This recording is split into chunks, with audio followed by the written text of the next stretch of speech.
All right. Good morning. Good morning. Good morning. I'm on time today. I'm impressed with myself. Good morning. I hope you guys enjoyed that almost impossible to enjoy fight last night. Woo-wee. Man, when boxing puts on a snoozer, they be putting on a snoozer. Jared, man, got dog, top rank, got dog, man. Abdullah Mason, no. Man, I'm glad Abdullah Mason was on early when I was awake and I got to watch him. Abdullah looking good, man. Can't lie. Now, the level of competition, that's something else, but still. Gervonta Davis clowns. Devin and Ryan going to flop for show. It's officially a flop. And Terence makes up his mind. Will he make up his mind? Those are the things that we're going to talk about. We'll also talk about this nonsense Ryan Garcia said about Errol Spence Jr. Because, man, let me tell you, dog, I really wish people that get punched in the face for living would stop talking about, stop watching other people's pockets. Man, just because you're not good with money doesn't mean other people ain't. Banks, the boxing fan, what's going on, man? Rodolfo Duran in the building. Yes, sir. Vlad's dad, what's happening? I don't know about you needing a wrench, brother. That's the first time I've ever seen you, man. Hold on, man. Let me come over here, man. I think it's the first time I've ever seen you. But maybe not, because, my memory's not the best. But let me go see. Let me see if you're trying to pull a slick one. You're not getting it, but I'm still going to see. You're not getting it, but I still want to see if you're pulling a slick one. Let's see. Let's check. Oh, no, you've been around. Oh, no, Rodolfo been around a while. So you're not pulling no slick one. All right, Rodolfo, I'll keep you in mind, brother. Give a little bit of time, man. Give a little bit of time. Click that like, man. Please click that like. Hey, man. Woo-wee, that fight last night. Thanks to boxing fan, but also Matthew Thomas, man, the channel sponsor from yesterday with the big $50 donation. That was not yellow. That was actually burgundy. Thank you for that burgundy support yesterday, Matthew Thomas. Let me say that at the start. Let me say that at the start of this. Let me say this at the start of this. Yeah. Let's say that at the start. Let's do it at the start. Let's do it at the start of this. I got to do something real quick. Yeah, man, dude, that was not the greatest performance in the world out of Jared Anderson last night. Can't lie, won't lie. Can't stop, won't stop. Diddy. Can't lie, won't stop. But still, I don't care, man, if that dude didn't fight. So I put that on the matchmakers. I put that on the guy he's fighting. And Jared Anderson just wasn't able to shine, man. Just wasn't able to shine. You know what I mean? Rodolfo Duran, thank you, brother. Hey, Rodolfo, just so you know, keep staying around, man. You're going to get that wrench. I appreciate the support, brother. But you've been around for years. Just so you know, this is what I always look at. Just so you know, let me show you when I try to check you, brother. Let me do it real quick. So you know. Oh my God, boxing hacker is the worst, bro. All right, so this is how I know you're playing games. I'm gonna do this so everybody can see. Okay, make sure that you can see. All right, see how Rodolfo, I'll do this. I'll go to your channel where you've got stuff up. So I'm like, number one, okay, he's not full of nonsense. He's got 4 subscribers and 7 videos. Obviously he's not, he's not like a content producer like that. And then I'll go to report user. Oh no, I didn't even need to do that. I'm sorry. Report user would that be how I unhid you. So I'm not going to hide you. But I can see right here that you joined February 17th of 2016. So you've been around for a long time. So that means you didn't just make that up to come to troll me. So Rodolfo, Thank you very much. Yeah, you're not a YouTuber. Yeah. No, you know what I mean? You're not a content creator like that. Like you put some stuff up, but you're not a big content. You're not a content creator. Like you're not doing that all the time. I understand that. I'm just saying it's not about being a subscriber. I'm just saying that because everybody has a YouTube page. Everybody has a YouTube page. As soon as you have a Gmail account, in order to get on here, you got to have a YouTube page. That's how it's built. They make you have to have a page. And then you can use your page. So, but anyway, Rodolfo, thank you, sir. And Rodolfo is now the channel sponsor.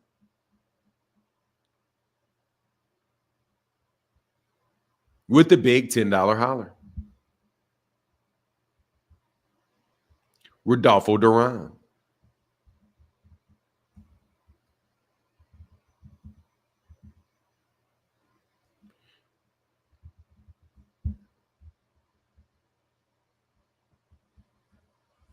Yeah. And you are now the daily sponsor. You're the highest donator of the day. Thank you so much. Jay Milt's in the building. What's up? What's up? What's up, Jay Milt? How you feeling? How you feeling? How you feeling?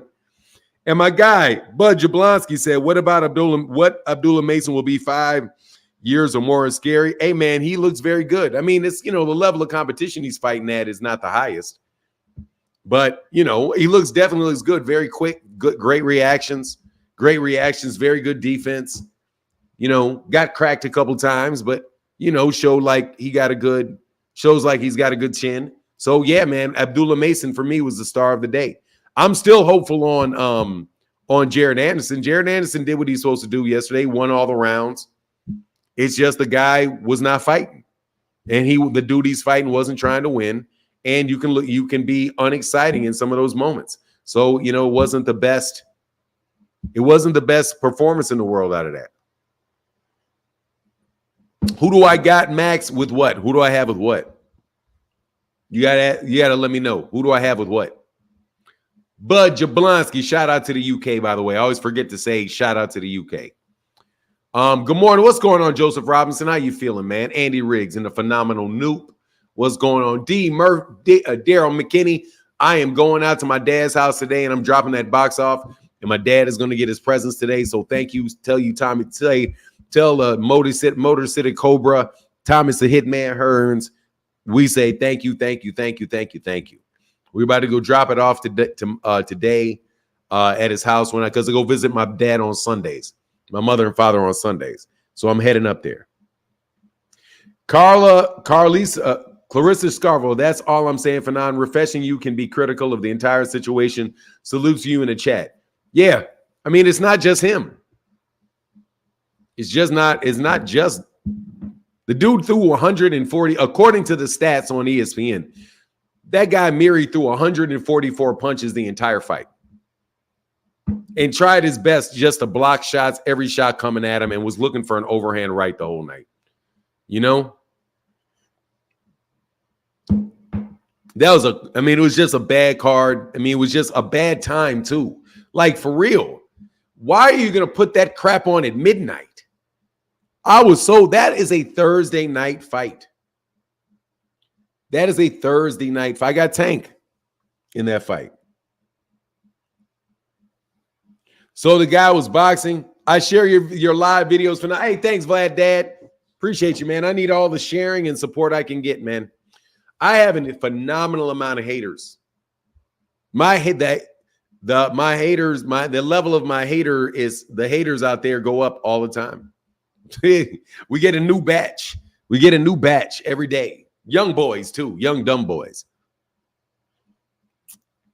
Yeah, the fight was garbage. It was garbage. It was garbage. But Jared Anderson would have had to really sell out. He would have had to really sell out, and he was like, man, I'm not letting you hit me with that overhand right, man. You know what I mean? If you don't have any haters, you ain't winning. Well, if you got to getting haters mean you winning, I'm winning. Oh, I got some people don't like me, and they just don't like me. It's not like they don't think that what I'm saying is making sense because they say, yeah, I understand it if it wasn't coming from him. I can understand it if it wasn't coming from him.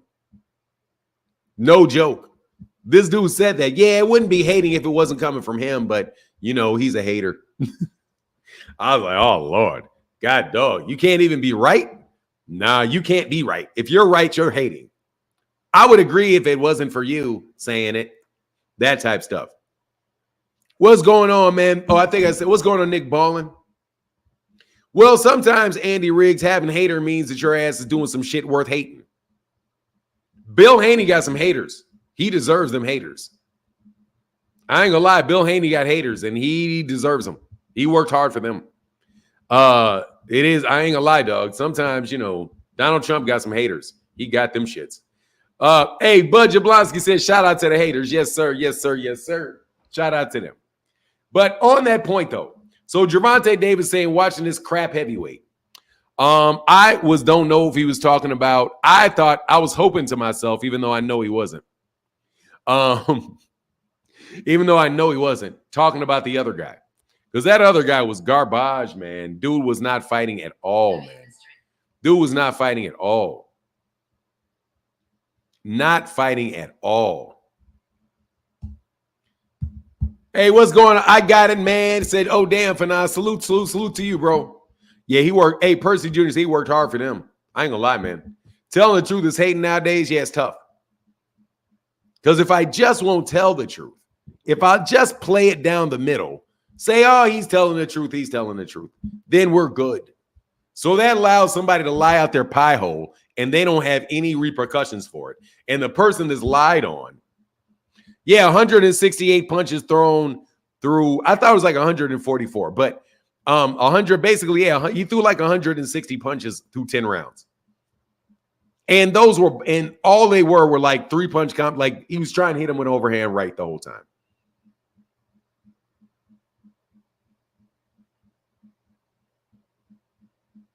He tried to hit him with overhand right the entire time. So I don't really have any, I don't really have anything bad to say about Jared Anderson other than he wasn't stupid enough to get hit with that shot. No, I do not think Devin Haney's career is over if he loses. No, I do not. He'll probably have a rematch if he loses. So you'll get another one. And the fight will sell better the second time around if he wins. If he loses the fight, he'll probably wind up making more money in the long run if he loses.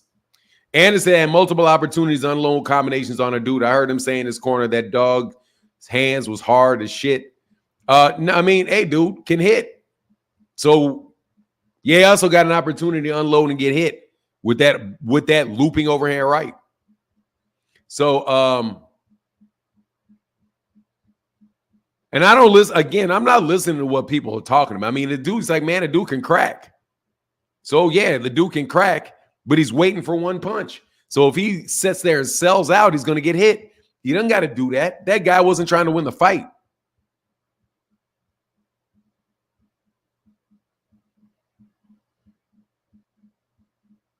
That guy wasn't trying to win the fight. He was just trying to survive and maybe land one punch to knock the guy out. And that's what God dog Tim Bradley's obnoxious. There's not anything worth pausing for, Crane. Unload and get hit? Nah, bro, that's not something worth pausing for, man. Okay, can we get our minds out the gutter this morning, please? Can we remove ourselves from the gutter? Is MC Light the best female rapper ever? Come on, man. The GWOAT is the greatest female rapper ever. Anyway, I have to turn the volume off on top right because I can't listen to Tim Bradley. You dig? Oh, my God. Tim Bradley never stops talking. Tim Bradley never stops talking. He talks more than any other commentator in boxing. Dude, let somebody else talk. Stop talking. He talked for hours straight. Now, I can talk for hours straight, but I'm the only one here. God dog, Tim. And he vacillates. Like everything's in extremes. That's his weakness. He's pulling back. Oh, that's excellent from him. Hey, man, seriously, man. Terence, Tim Bradley. God dog. Tim Bradley is highly, highly, highly obnoxious. He's highly, highly obnoxious. I can't lie. He never stops talking. The whole time. I'm like, God dog, dude, you're getting 5 words in for everybody else's words. But I was 8 minutes behind y'all, my bad. Hey, Tim Bradley needs to calm down. His knowledge is good, but he needs to chill out. Yeah, and he talks too much. Way too much, bro. Let somebody else cover the show for a second, man. Let somebody else get a breath in, man. Anyway, man, I'm going to try to get in people in here to tell me what y'all thought about the fight. Click the link. You know what it is. I'm not getting no phone number. I don't feel like doing that. And I ain't getting no partner to do this, so that I got to have problems with a partner later on. Never going to happen again. I'm sorry. Never going to happen. What's going on, Ken LeGroux? How you feeling, brother? LeGroux? He solidified his cook role. Oh, my God. He just talks so much. He talks so much. So much. So much. Top rank cards were awful. There's always so unfair mismatches that they don't promote the fighters. That was a terrible matchmake. That was a terrible matchmake. But it was a heavy because they don't have a lot of heavyweights. They don't have a lot of heavyweights. So, you know, he's the lone American heavyweight. Blood Boxing flaked out on me. But I ain't gonna lie. Blood Boxing just was like, hey, man, he went back to work. So on Sundays, man, he's trying to do what he's trying to do on Sunday mornings. He said he'd be back on, but I ain't heard from him. But that's okay. It happens. But that's how Blood is. He's good. Blood is cool. Blood is just kind of like that. He comes in, he comes out. It is what it is. I'll always partner with Blood Boxing, though. Blood Boxing want to jump up here and hold a whole conversation. I'll talk boxing with Blood Boxing anytime. So, no, I wasn't referring to Blood Boxing in that. I wasn't. I'm not. I was more talking about other people that I partnered with in the past. There's always been some kind of, you know what I mean? Like, people want to be stars. And that shit is not, you know what I mean? Like, I just want to talk boxing with you. You jump up here, I want to talk boxing with you. I'm not interested in making you a star because I'm not a star. So I'm going to make you something I'm not, you know? Oh, yeah. Hey, they need to stop babysitting Jared this time. These bums fight, losing interest in him. Hey, man, I don't know what babysitting. Who's he supposed to fight? Who do they have? Well, I guess he could throw him in there with Richard Torres. Nah, I'm straight with all that hangout shit. Don Dim. I'm straight on all that. No, thank you. I'm cool with talking boxing with 15 different people at the same time. I don't find that fun. Every once in a while, I'll do it if I feel like I really need a break, like mental break. I'll do that. But man, please. So he can not have an opinion. Hey, T. Orlando, why? So I can listen to him not have an opinion. That is the not opinion having his ass dude I've ever met in my life. Like, what the fuck I need to talk to anybody for if you don't have an opinion? Well, I'm just trying to look at all the options. I'm just looking at it from this angle and this angle. Man, if you don't don't make your mind, go away, make up your mind about what you think, and then come back. All right? I am not, dog. Seriously, man, make up your mind about what you think. Don't sit up here trying to ask my questions and pick my brain and all of that shit. Dog, you got to do the work, man. You got to at least have a fucking opinion. I can respect somebody with a fucking opinion. Excuse me. I can respect somebody with an opinion. Have a goddamn opinion. What's wrong with an opinion? Here's my opinion. Devin Haney and Ryan Garcia's fight is already a flop. Terence Crawford needs to make up his goddamn mind about them belts at 147. And Gervonta Davis clowned on Jared Anderson, but I think he was wrong.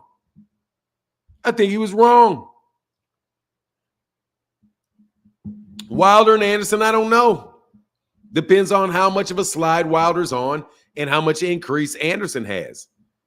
I would suspect I would take Deontay Wilder because Deontay Wilder's more than likely going to catch his ass leaning backwards. Because as you know, because Tim Bradley said it 50 fucking thousand times, oh, his greatest weakness is he pulls right back. And I keep telling him.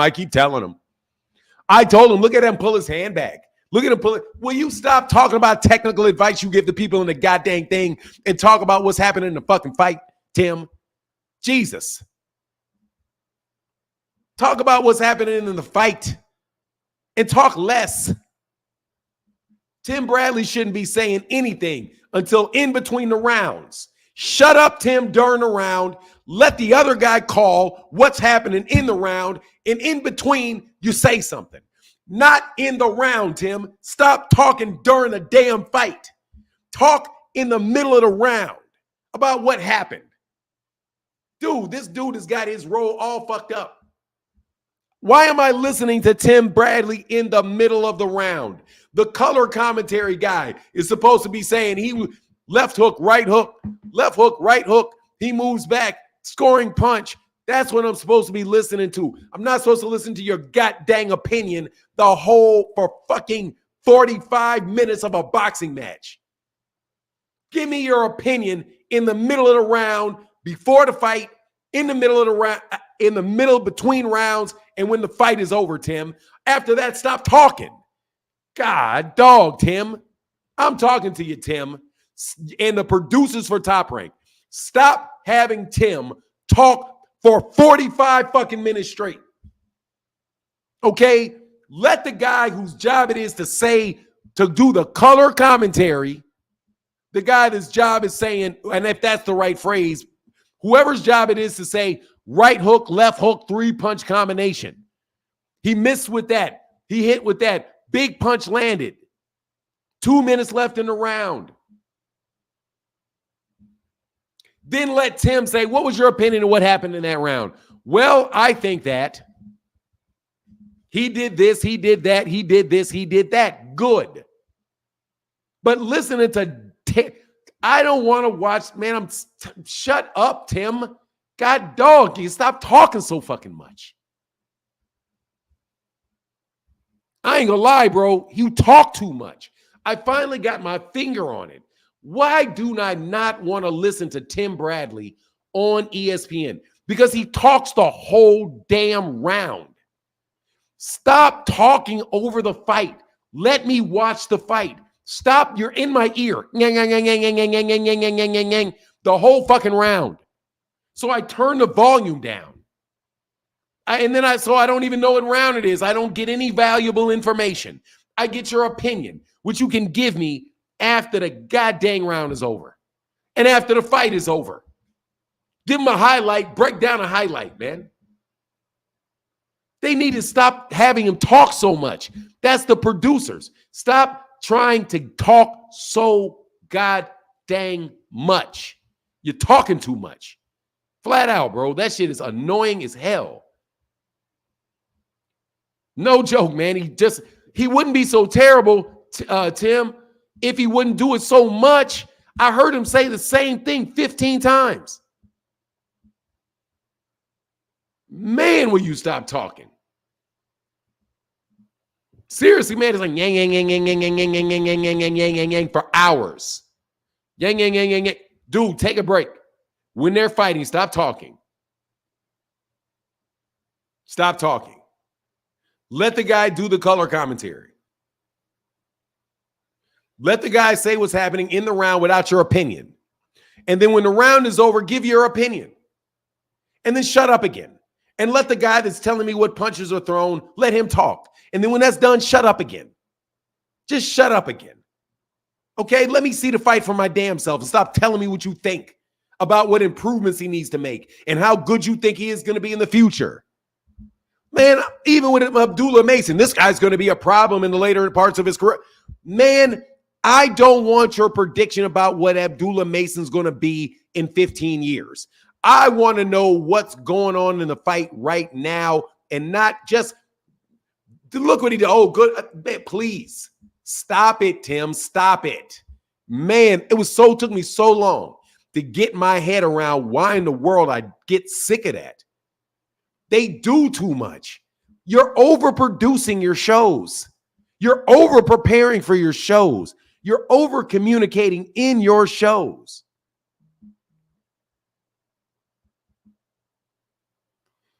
Are you of the belief EJ was blowed fight night or no? No. No, I am not. I do not believe he's high fight night. And Ryan Garcia is a fucking buffoon. How about that? Ryan Garcia is a buffoon. That's what I think. I think Ryan Garcia is a stone cold buffoon. Hey, man, I got $1 holla over here. Thank you, brother. Thank you to my guy, Tony, man. Thank you, bro.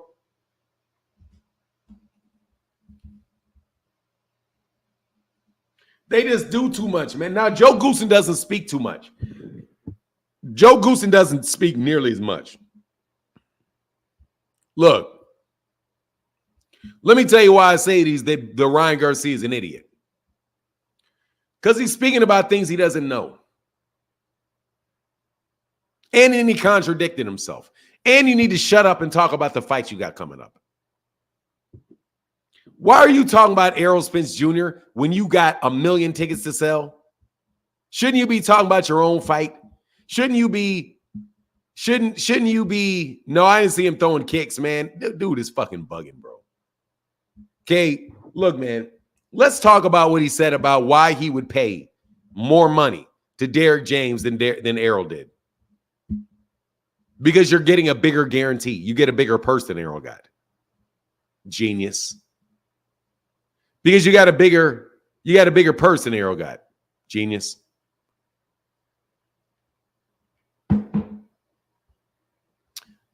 Brilliant, Mr. Brilliant. Mr. Brilliant. Yes, that's why I hope Garcia loses so we could be done with his stupidity. Yeah, let me tell you something. I'm going to do some math for you. What is 10%? What is 10% of 1.5 million? What is 10% of 1.5 million? Can somebody put that answer in the chat? 10% of 1.5 million. Thank you. What is 10% of 600,000? I mean, what's 10%? What's 10% of 3 million? What's 10% of 3 million? 10% of 3 million.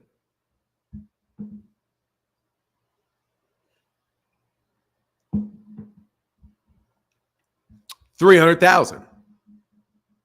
So if Errol gets $1.5 million in his purse, but all of his money is on the back end, how much does Derek James get paid?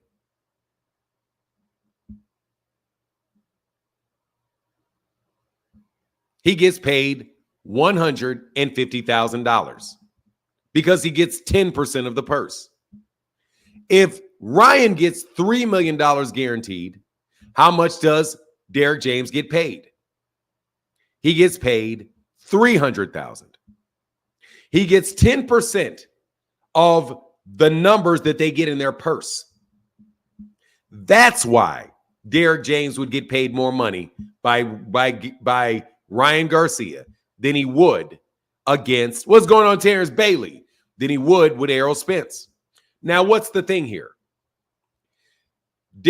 Ryan Garcia isn't taking as much risk as Errol is. And Derek's not taking any risk in either one of those scenarios.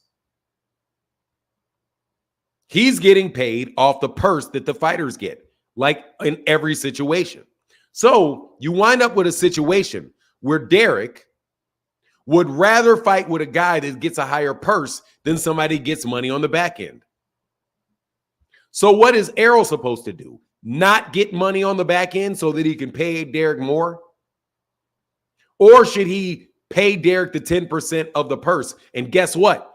If Errol loses money on that fight, Derek's not giving any money back, is he? What if Errol winds up not making any money other than the 1.5 million? What if his fight flops? Is Derek going to give him any of the money back? No. No. So right there, you have a risk-reward thing right there. It's a risk-reward thing. You get paid out of the percentage of the purse. In order for Errol, the PBC doesn't give those big purses. So therefore, the trainers are not going to get a big percentage of that purse. Now, if you want for him to tip you, then that's something completely different. But that is the risk that Gervonta, that Errol took, and Derek's not taking that risk. Unless Derek wants to get his entire fee on the back end.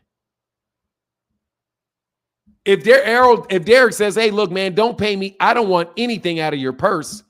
Just give me it out of the back end. I'll take the risk with you." Then Derek would deserve the money because he's willing to take the risk with him. Okay? So that's just what it is. So I think Ryan was very, very irresponsible by saying that, because your dumbass doesn't know why. I'll tell you why. It's because you're getting a bigger guarantee than Errol is. Errol is betting on himself by not taking a big guarantee. Now, if Errol got a $10 million purse and Derek didn't get the $1 million and he wanted to pay a flat fee, that's something else.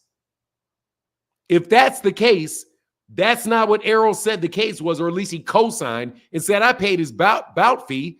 He wanted part of the back end. But you didn't take any. You shouldn't take the 10% then. You should say, look, man, and I just want to cut to the back end. I want 3% of whatever the number is. I want 3% of whatever the number is. Are you okay with Errol? I'll take my chance. If it flops, I don't get paid. It's not betting on yourself and shortchanging the trainer. You're giving the trainer what he ought. Dude, this is how much I'm getting paid for the fight. $1.5 million. That's $150,000. That's what it is.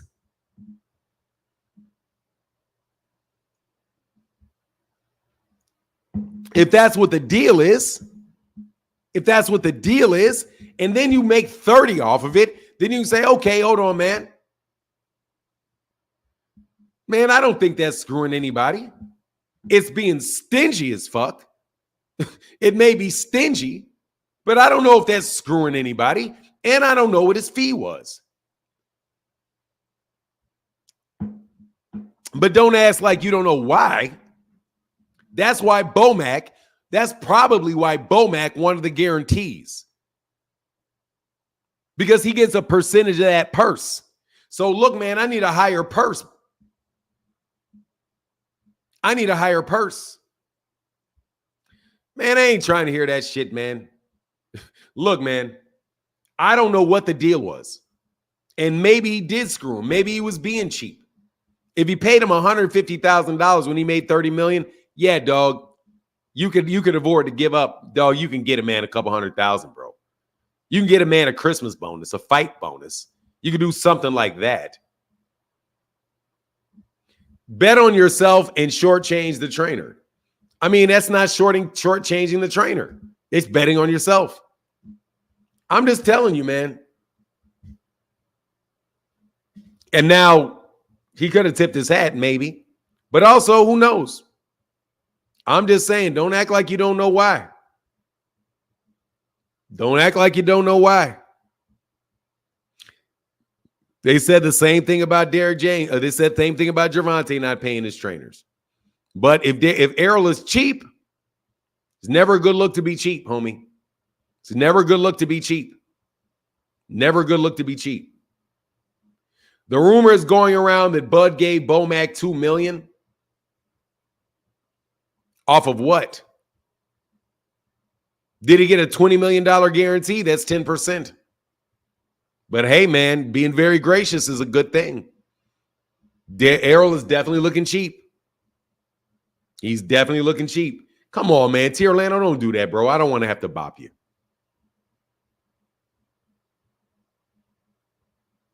Dog, why are you comparing different people's deals, man? So Bud deserves all those concessions. What? And the guy who brought you there doesn't? Dog, if you've been fighting with a guy for 30 fights and you're getting paid on all the pay-per-views the same way, why would Errol expect a different deal than he's always paid him? Why would you expect a different deal? He's been on 5 different pay-per-views. Dog is, hey man, life is hard, bro.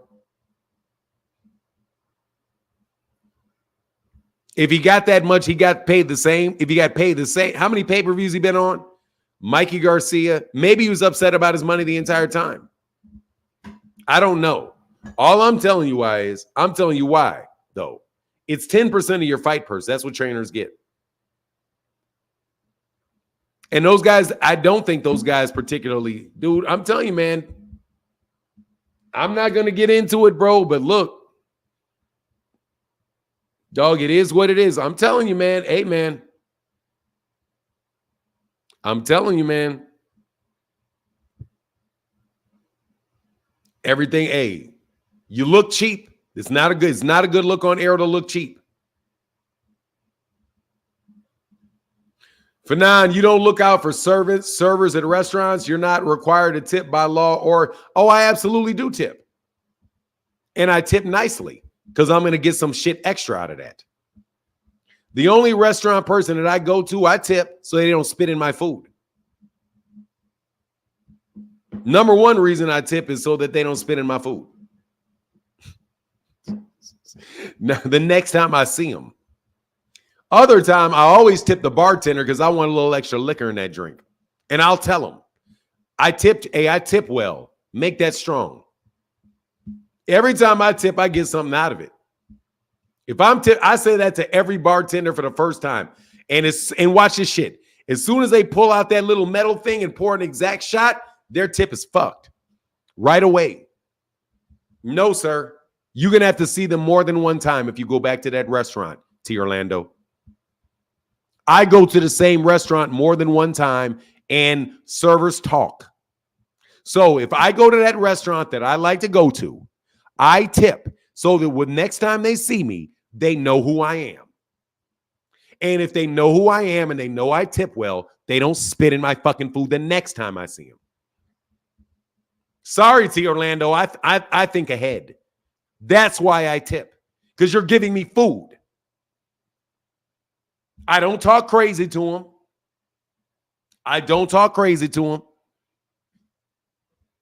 And they've got friends. And they're like, man, this dude fucked me over.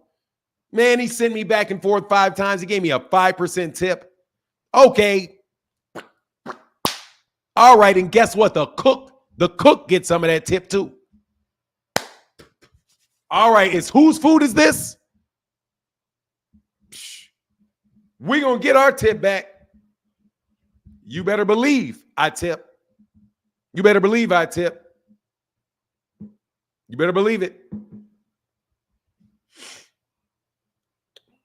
Half of the people complaining don't even get a bonus business. Look, man, if I'm not worried about spitting, I'm not going to the restaurant here, Orlando. You better never go to a restaurant. You better never go to a restaurant. Don't go to one then. Do not go to one. If you're not worried about somebody doing anything to your food, don't go to a restaurant.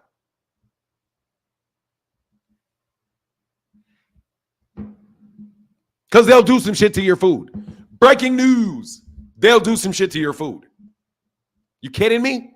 These people have been working all fucking day, mad, broke, on their feet. People get catching attitudes and all kind of shit, asking for 3 things, go back, go all of that. And then they are getting less than minimum wage because they know that they can get some tips, and you don't tip them, and you don't think these dudes, somebody may just errantly in your goddamn pasta sauce. You tripping. You better tip right.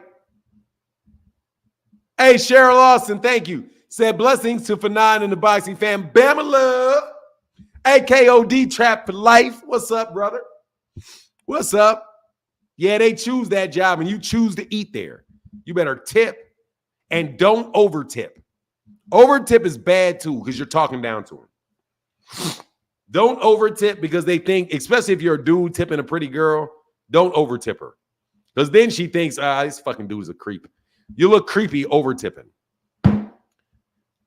Tip a little more than what they think that they should get. Don't overdo it. Don't overdo it. It should be a casual thing. That's just who you are. But absolutely, positively, you should tip. My wife, by the way, does not even allow me not to do that. My wife will tip. My wife will tip an Uber driver. My wife tips Uber drivers. Like, hey, here's some money on top of that. Thank you. Anyway, yeah, that's not a good look for Errol. That's not a good look. It's a bad look for Errol. Don't get me wrong. It's a bad look. You're slave. But hey, man, here's the thing. Dog, that man ain't got to give up no more money than you asked him for and you knew you were getting. And that looks funny too, for you to get mad about somebody not paying you more than what you agreed to. Dog, that's not a good look either. It's not a good look. And by the way, dog, wasn't none of these dudes going to hire Derrick James if Errol hadn't hired him. So you can't even act like if there is no Errol, there is no Ryan. If there's no Errol, you're not training Jermel without Errol. You're not training Anthony Joshua without Errol.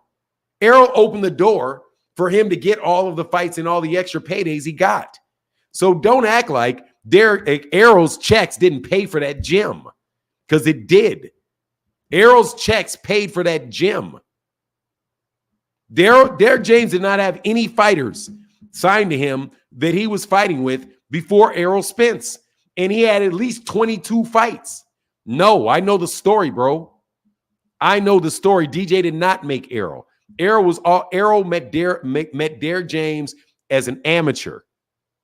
And they didn't get along. Errol's father was like, hey, work with my son. And then they worked and they paid Derrick. Derrick got paid to train him from an amateur. He wasn't a kid out there from the projects that jumped into a boxing gym. No, I'm telling you the truth. I'm not making an example. I know the background on it. Derrick James met Errol Spence Jr. at an amateur boxing match. And Derrick James said, hey, man, Errol's doing the same thing over and over again. And he talked to his dad. And his dad, no. Errol's dad, Errol Spence Sr., paid Derrick James money, from what I understand, to train his son. He's always been paid for Errol. He got paid for the amateurs to work with Errol. Errol Sr. took Errol to Derrick and said, will you train my son? Errol Spence Jr.'s father owns a business. He has money. I'm making an assumption here, but they didn't do it for free. Derrick did not pull him out of the streets. This is not a situation where Gervonta Davis is sleeping on his couch. It's not the scenario. Derrick James has been paid by Errol Sr. his entire career. And then when Errol turned pro, Errol became the boss. And Errol started paying Derrick. And Errol is the one that wound up getting the contract and the fights out of Showtime. And Derrick trained him for the first 20 plus fights of his career. He was the only guy he was training that I know of. Dog, you can't say he made him. It's a team. You get paid for that. You can't say, get the fuck you talking about? Just like you saying LeBron James was taught to play basketball because he had a trainer, a personal guy that was doing him and teaching him how to dribble and teaching him how to work. Now the guy owes him more his whole career to Deron's whole career. You think LeBron James owes his whole career to the people that trained him? No. He owes them what they agreed to. I'm not trying to help the case, Fahim. I'm not trying to help the case. You guys are fucking tripping. You're just fucking tripping. That's a business relationship. And Derrick James if you know how much you're getting paid and you get paid in the same way for 28 fights, if you get paid the same way for 28 fights, and on the 29th you get mad because you're not paid a different way,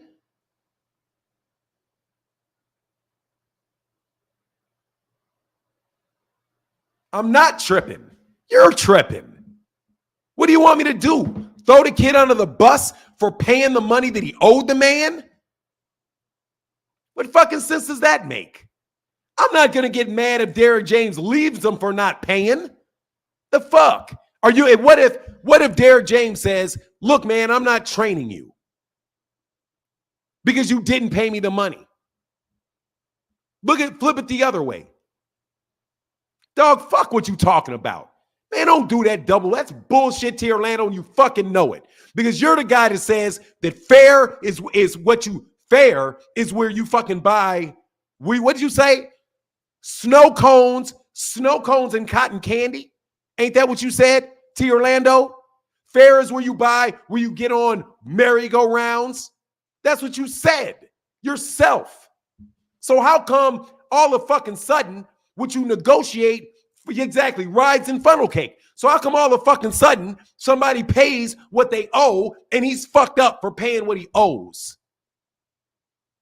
Fuck out of my face with that bullshit. You can't take that shit the other way. You can't be like, well, guess what? Derrick decides that he's not going to train because Errol says that he ain't going to pay him.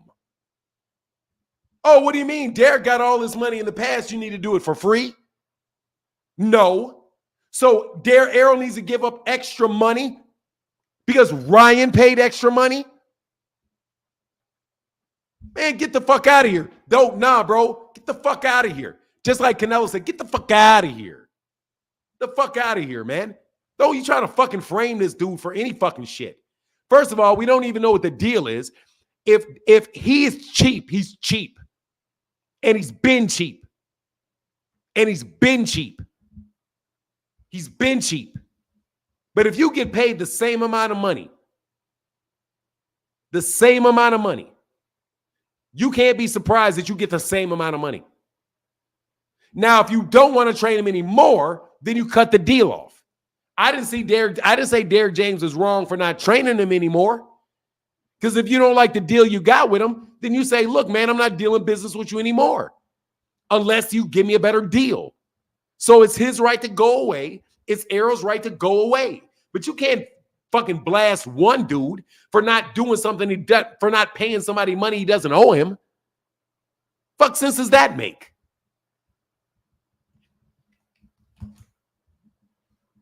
Nah, bro. Niggardly is scared and cowardish. So you're using the word niggardly wrong. Hey, look, Fahim, I'm not trying to hear. I'm no joke. I've been in this situation, man. I have worked for somebody where they were not giving me. I didn't get a raise out this dude for 8 fucking years. But guess what? I got to get up and I got to go. I got to get up and I got to go. And Derrick got up and left. So Derrick got up and left. Good. Good for Derrick James. Good for Derrick James. But you can't get mad at somebody for not paying you what they don't owe you. How are you going to get mad at somebody for not paying you what they don't owe you? Let me know. Let me know. If you owe them, you got to pay them.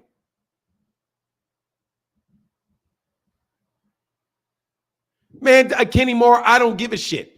Don't guess what it is. Errol said he paid him what he owed him. Nobody's saying Errol didn't pay him what he owed him. He paid him what he owed him. I'm not saying he wanted more than he was worth either. I'm saying that he paid him what he owed him. If you pay him what you owe him and you're like, look, man, I think I deserved more for this one. And the guy says, look, man, you get paid. That's how much you get paid for this.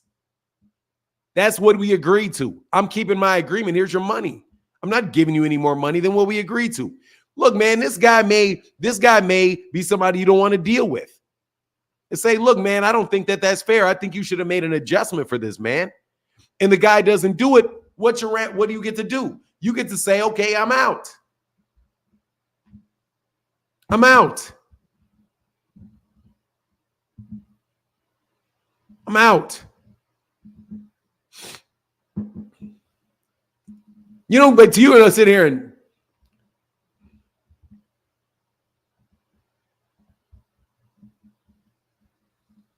dog, let me tell you something. No, true colors always showed. Errol Spence Jr. has been cheap for a long ass time, bro.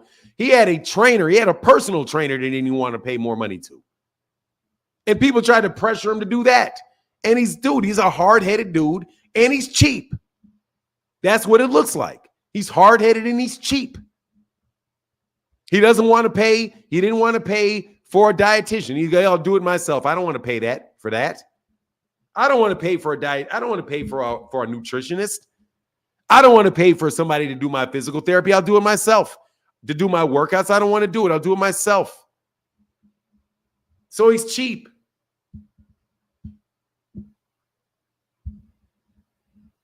Man, I don't want to do. Look, I don't see any fault in Derrick James, and I don't see any fault in Errol from what I've heard. I don't. You guys are trying to, that's their fucking business, man. Oh, I'm sorry. Let me get these super chats, man.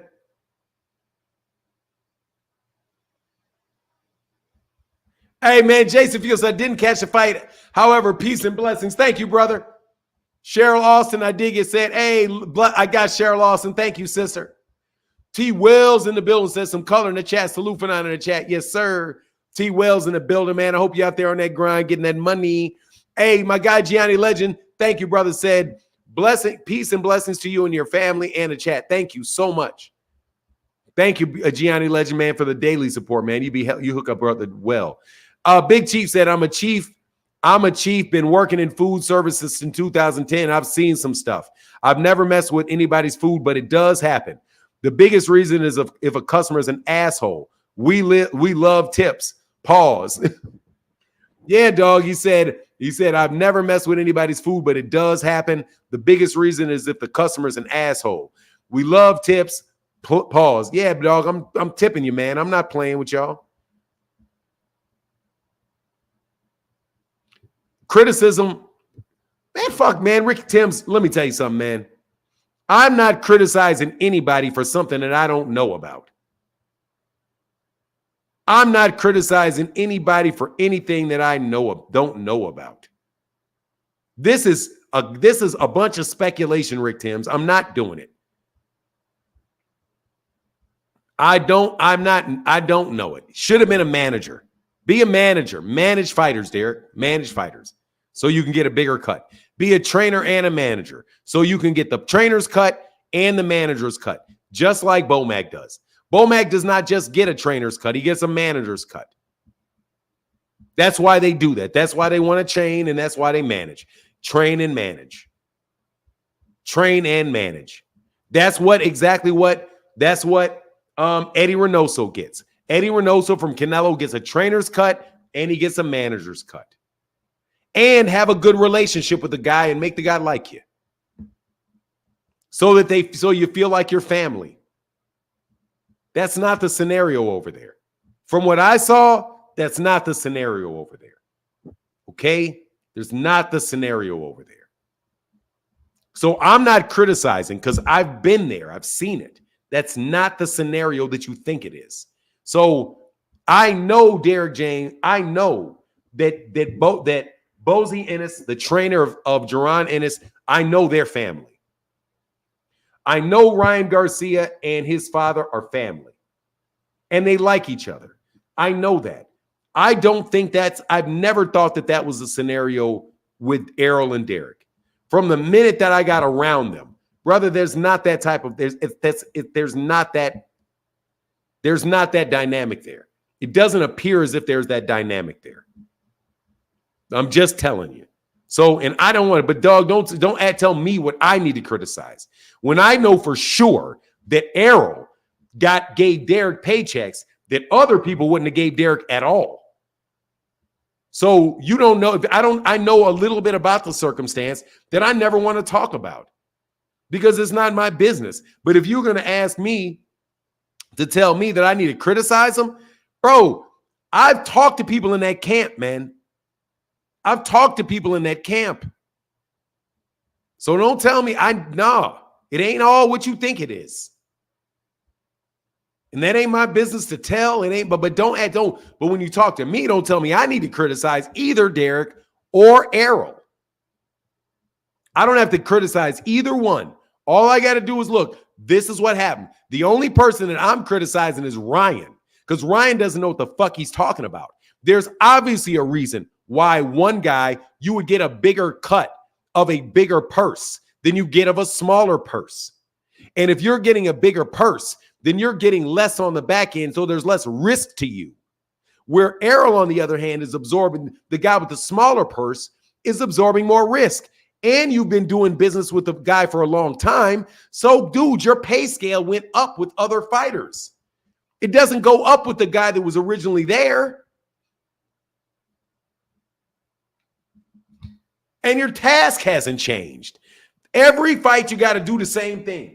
You can be critical of whoever the fuck you want to be critical of, but don't tell me to be critical of him. He's not shifting any risk. What are you talking about? T. Orlando, stop that. What risk is he shifting? What risk is he shifting? The risk of a concussion? The risk of dying in the ring? The risk of how much money he's making? He's not shifting that. There's no risky shift. What risk did he shift? You just want to criticize the guy. You can criticize him. Don't tell me I need to do it, because I don't know enough about it other than I know this. Bro, I worked for a guy. Let me tell you something, man, and I mean this wholeheartedly. There was a time when there was only one person who would hire me. Only one. I had one person that would hire me. The deal that they got, put it in the super chat, I'll switch topics. The deal that I got, when I got it, I loved it. Because guess what? It was the only offer I had. Only offer I had. And I worked for several years. And after a bit of time, I started getting other offers. And I didn't want to leave. So I said, hey, how about this? How about that? Give me never got a damn penny for another penny. So my perspective changed over time. In the beginning, I was happy. It was up to me to leave. It was up to me to find something else. It's what it is. That's life.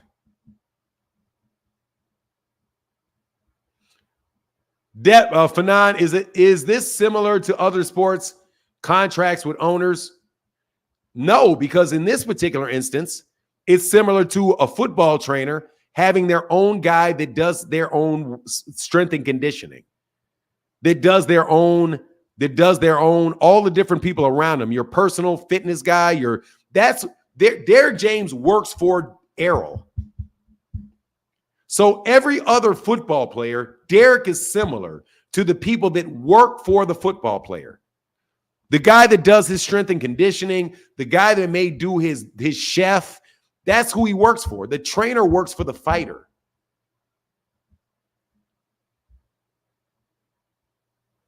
I mean, it's emotional for whatever. I don't like y'all when y'all sit here and accuse me of being unfair to people. I'm being fair, bro. I'm just being fair. I'm being fair to Derek, and I'm being fair to Errol. I'm being fair to both of them. If Errol did not pay what Derek thought he was worth or what he believed, Derek has 100% right to leave and not train Errol anymore. I don't have any problem with Derek James doing that and saying, I'm out. And don't come back to my gym. No worries. I have no problem with him doing that. I'm not saying, oh, he needs to be loyal for the rest of his career. I'm not calling it down the middle. I'm calling it as I see it. I'm calling it as I see it with limited facts. But if you give me the facts, there's no criticism. It's a business relationship ends. Derek says he wants more money. Errol says, I'm paying you what I owe you. If you pay somebody what they owe you, then what issue do you have? Nothing. For the work that you did. Now, do you want to do any more work for him? No. So I'm not doing any more work for you. Okay, great. You're not doing any more work for me. I'll find somebody else to do it for me. I don't know. There's no middle. It's that guy and that guy. It's no middle. It's two different thought processes. One guy, I can understand what he did. The other guy, I can understand what he did. The first, and neither one of them are going at each other in the media. It's somebody else talking about it. So Derek's not out there talking bad about Errol, and Errol's not there talking about Derek. The only person talking bad about somebody is fucking Ryan. Ryan talking bad about Errol, about something that Derek is not talking bad about Errol for, and Errol is not talking about bad about Devin for, with Derek for. So I don't even know if there's any issue in between the two. And in fact, Errol is still going to be, still has Derek, or actually Derek works for Frank. So Errol is promoting a fight for a fighter that is going to get Derek another payday. So I don't, and he's still training in the gym. Ryan got more information than him. He said he was confused. Who knows if he does or if he doesn't? Neither one of these guys said they have a problem with each other. So I'm not going to have a problem with them. That shit, they left. So what? Anyway, here's a link to anybody that actually wants to talk boxing. I'm serious. I don't do that when the PBC, somebody leaves Al Heyman. It's always, what did Al do? Why did Al do? What did Al do? Why did Canelo leave Al? Why did Canelo leave Al? Al's going broke. This is so horrible of Al. Al must not be doing something right. Why didn't Jaron Ennis stay with Al? Man, it's the same shit. Same shit, different name. Same shit, different name. Same shit, different name. Fanon, when I first started my business, I was just happy to get accounts. Now that I know the business, I'll never take an account that isn't priced right. You live, you learn. Yeah, because you had to know what you had to do.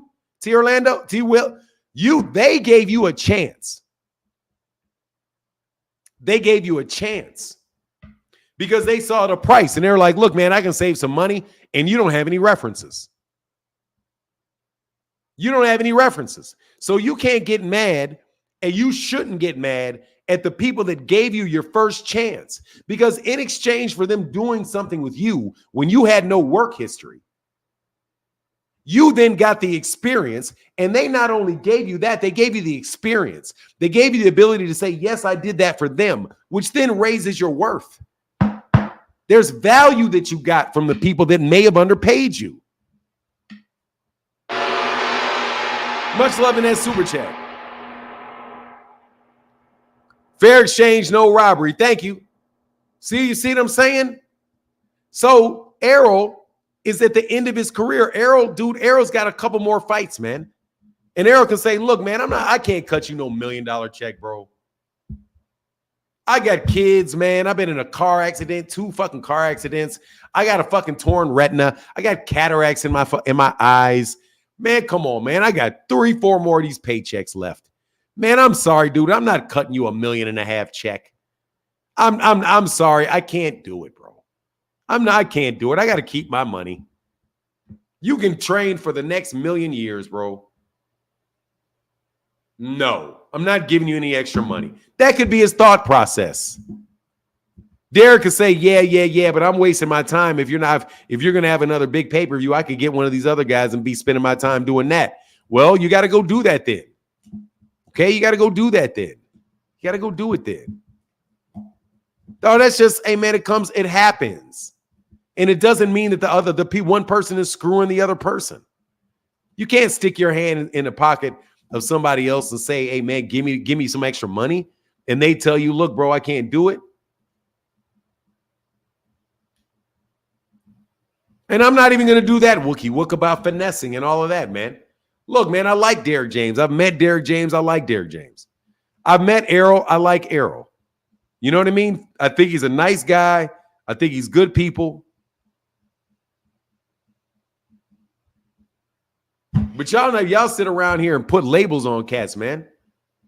No, not the kid. Well, Derek James, well, yeah, somebody got $2 million. Well,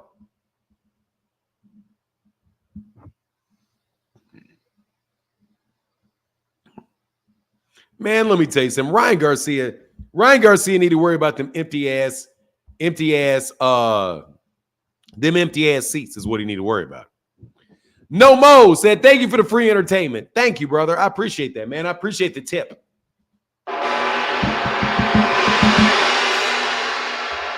No, watch this shit. No more. I need $100. I need $100. No more. Well, I'm sorry if you're gonna charge me $100 for super chat. I guess I'll have to go watch somebody else. Well, okay. You know what I mean? I think when the fighter pays increases, the time pay should increase.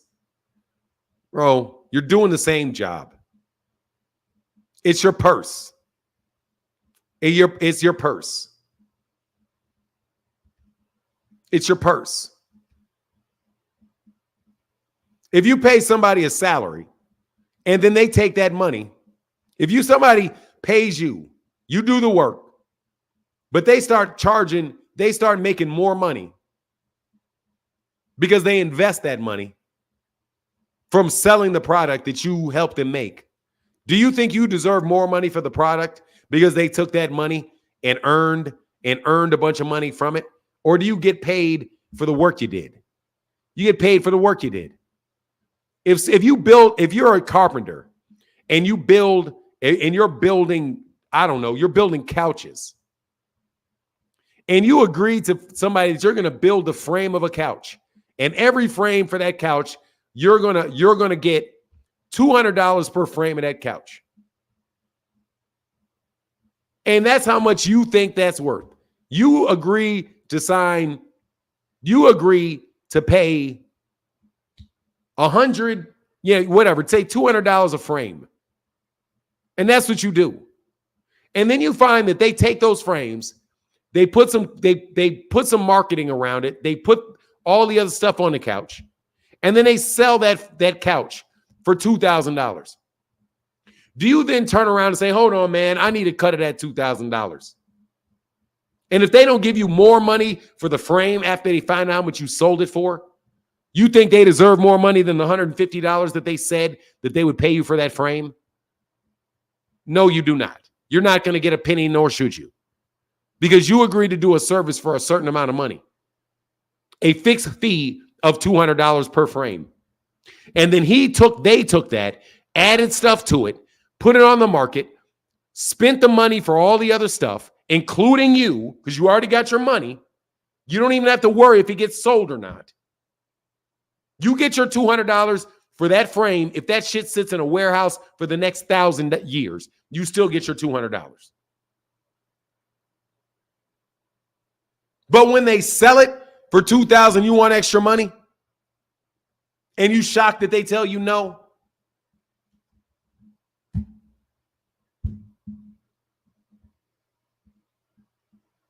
Now, the next time that you build the frames, you say, look, man, you're selling these things for $2,000, and the frame and the woodwork is the major thing. Bro, ain't no fucking way in the world I'm building another frame for you for $200. $500 a frame. Your cost of materials just went up because I'm the only one that can make these frames. I'm going to take my frame and go do it for the next guy. Then you better pay him the $500. But if they sell it for $3, you can't say a guy that knows if he doesn't make any, he has to pay you and you got it up. You already got your money.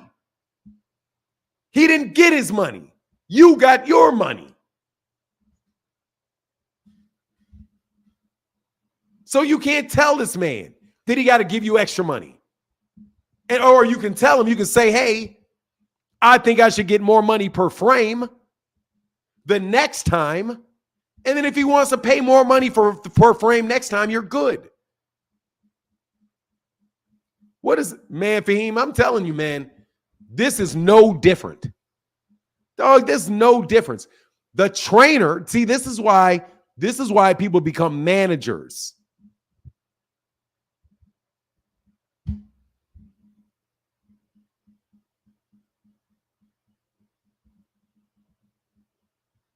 This isn't arm's length deal or a relationship. I don't know what you're talking about, T. Orlando. You have to explain that to me. I didn't say it's an arm's length deal, and nor did I say, and it is a relationship. Every contract's a relationship, man. Anyway, look, man. So I don't have a problem with it. I'm just telling you, I don't have a problem with it. I don't have a problem with Derrick James. I don't have a problem with Errol. I'm not going to criticize either one of that for what I understand. I don't see a wrong. I don't think Derrick's in the wrong. I don't think Errol's in the wrong. It's just a parting of the ways. It's not arm's length. What do you mean by arm's length? T. Orlando, you got to explain to me it's not arm's length. What do you mean? It's not arm's length. What do you mean it's not arm's length? T. Wells, what's going on, man? Hey, what's going on, Fanon? How you doing this morning? Man, I'm good, brother. How are you? I'm doing pretty good. I'm out here on the grind as always. So just been listening, and I just wanted to put this out there. Salute to all my guys in the chat. Now, from a real world perspective, in terms of business, first started out, I had an account, warehouse account, $350 a month, four times a month. So basically once a week. I was so happy to get the account because I'm like, damn, it only takes me not even an hour. That's damn near almost $80 an hour for the account, you know? Super happy. Then I get a shoe store a year or two later. Same shoe store, no bathrooms, gets paid the exact same thing. Now, that's just me learning the business and learning what comes along with it and understanding that, okay, I got this new shoe store that's paying me more than this account. I can't go back to my first account and say, guess what? I got this new account, they ain't got no bathrooms. You got 2 bathrooms. Now you got to pay me more. It doesn't work like that. We signed a contract. So what I have to do is wait when it's time for the contract to renew. Say, hey, we've been doing this for X amount of time. Our contract's coming up. This is my new price moving forward. If you want to continue it, we can. If not, you can cancel the contract. But from a real world perspective, you can't sit there and say that this has changed. So now that I want more money, there's steps to it. Just like you said with the couch. If you want to go make the couch for somebody else, go make it for somebody else. But at the end of the day, if you agree to that, you can't come back and then change it. Like I said, I can't go back to my first account and say, y'all underpaid me. I need more money. It don't work like You know that. what you should say, just to help you with that, the way that you do this, in that scenario, just something that you should consider is when you talk to them the next time, you come up with a cost and say, hey, I have to increase this, and you relate it to your cost. Instead of just like what another customer does for you, like I wouldn't even mention that. I would say, hey, look. Oh, no. I was just saying from a scenario of me just I got trying it. to I was say just that. giving I you would like, never. No. Oh, yeah. And I appreciate all the advice too.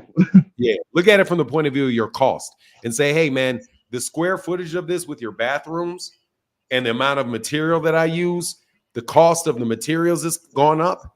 And because of those extra square footage and going in there, it really does cost me about this much more than when I originally entered into that. So if I would like the next time to negotiate it to associate to come up with that extra cost, because your labor is a cost. Yeah, we do, and I do that every year or two, depending on the contract. We do a cost of living adjustments Oh, in so terms of okay, yeah, cool. yeah, cost of living adjustments. Definitely, yeah, definitely do that when it's time to renew. Like I said, this is going into my 3rd year doing this, so it's just a grind. And just wanted to say what's up. Love the show. Salute all Yes, my sir. people in the chat, and I'm back to listening. Yes, sir. All right, brother. Yes, sir. T. Orlando said people do not always renegotiate midstream. They may negotiate midstream, or they may start the negotiation process midstream. T. Orlando, to your point, you start the negotiation midstream. You start it midstream so that you know when you transition that it's already taken care of. It does happen like that. And by the way, it is arm's length. You don't even know the people, T. Orlando, so what are you talking about? How do you know it's not arm's? You know them? Certain people, every deal is arm's length. Every deal is arm's length. Anyway, man, look, back to the original conversation, man. Y'all not going to get me bashing Derrick James, and you're not going to get me. What's going on that dude named Dave? You're not going to get me to bash Derrick James. You're not going to get me to bash Errol. I'll bash Ryan Garcia because he needs to mind his goddamn business. Because he needs to mind his business. You got problems with these ticket sales, partner. You got problems with your ticket sales. So since you got problems with your ticket sales, what are you talking about? Okay? Stop counting other people's money, man. I don't know what's going on with that. Let me tell you about this fight coming up this weekend that ain't nobody buying. And it makes no sense. Man, I'm cussing. And it makes no sense. This fight is absolutely flopping. Them ticket sales looking, man, look, bro. Wide open a week from the fight. Wide open a week from the fight. The only thing that I'm interested in knowing is how y'all going to turn this into a success. Wide open. The week before the fight. It is now 6 days. It is now 6 days before the fight. 6 days before that fight. So for me, maybe you should focus on that. Now, for real, look.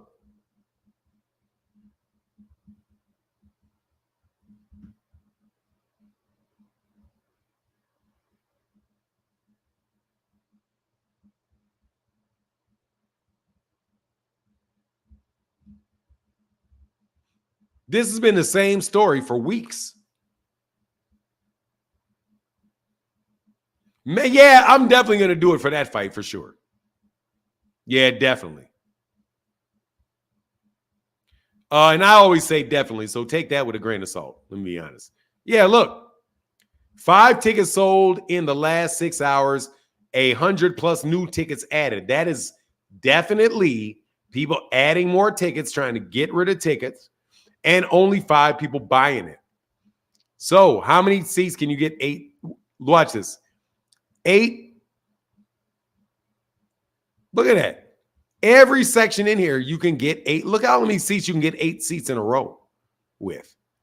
And if I go to Ticketmaster,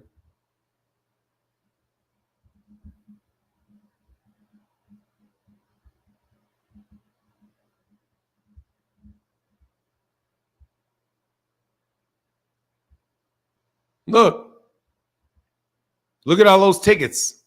Red is resale. Blue is, there's entire rows. There are entire rows.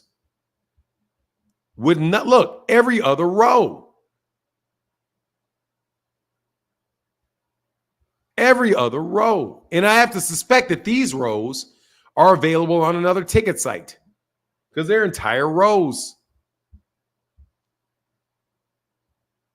Entire rows available.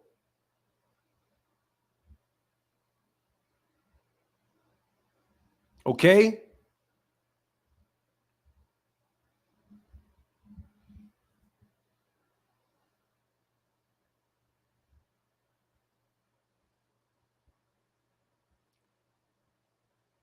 All that blue and red. Bro, it's blue and red. It's blue and red. You got to look at the blue and the red. Not just the blue and the red. The reds are people trying to get the tickets back. The red is indicative of people trying to give the tickets back. For the people that bought $450 tickets for seats that are now $150, I would be pissed.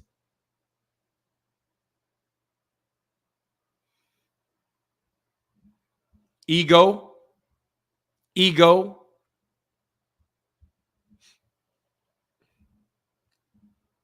This is the face of boxing. This is the face of boxing. This is the face of boxing. Rollo's going to be there in his box truck, and he said he's going to wait. He's going to wait. That's the face of boxing. That's the face of boxing.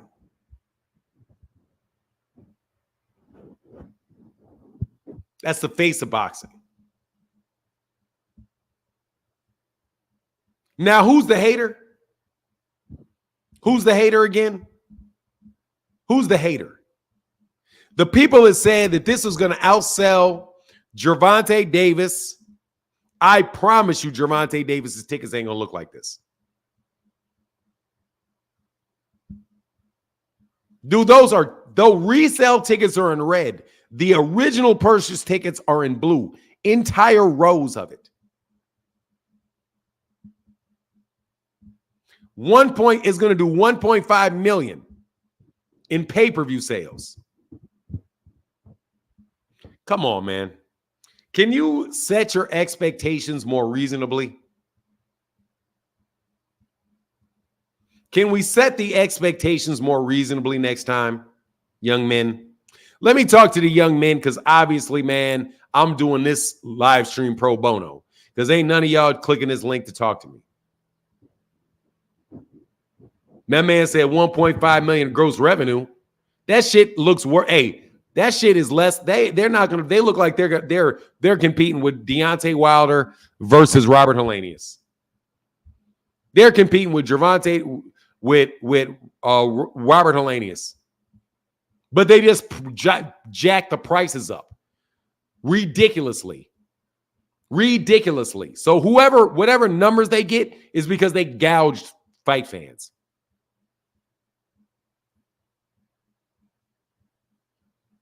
New York, I mean, I have no idea why two people from California went out there. Like it just doesn't matter. Like it doesn't matter.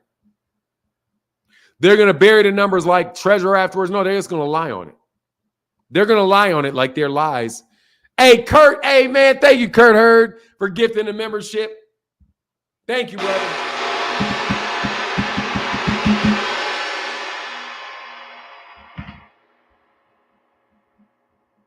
They then say Ryan going to say Tank needed him to sell him.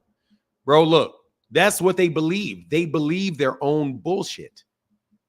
Dog, the best way to be a liar is if you believe your own lies.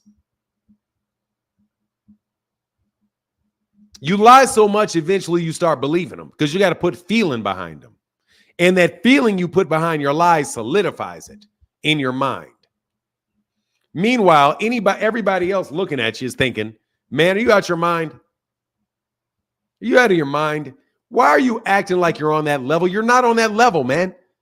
You're on a very high level, but you're not on that level. Brother, you are closer. Dog, Devin Haney is closer to Jared Anderson than he is to Gervonta. Let me put it this way. As a monetary situation,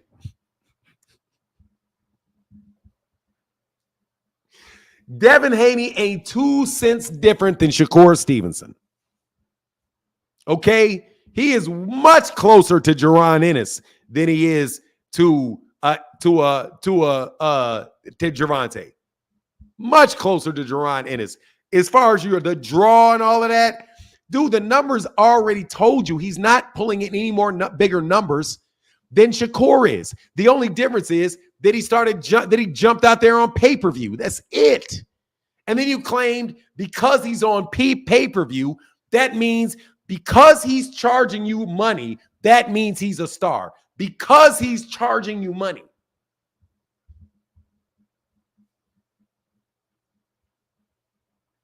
That's your logic. Because Devin is charging you money for a fight, that means he's a star. Because he's charging for it. Does that mean because some prostitute is charging you for the coochie, that makes her a queen?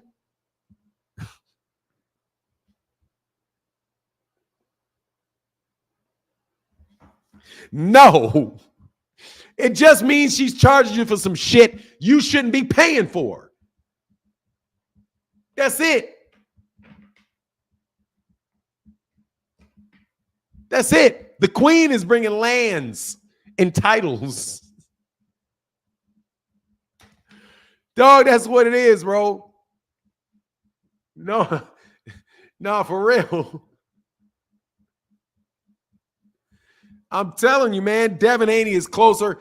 I don't want to get people mad because it's like a mid-range between Gervonta, Jared Anderson, and Devin.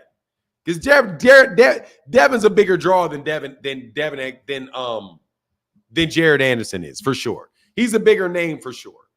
No worries. But I don't know if Jared Anderson is losing anybody money. I don't know if he's losing anybody any money, though. God, dog. Seriously, man.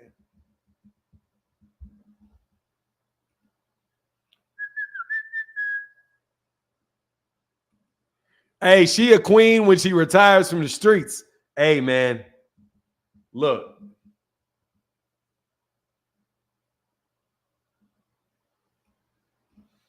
Give me 1 second, man. I got to do a couple things, man, because I'm trying to, you know how it is. I got to go visit my mama today.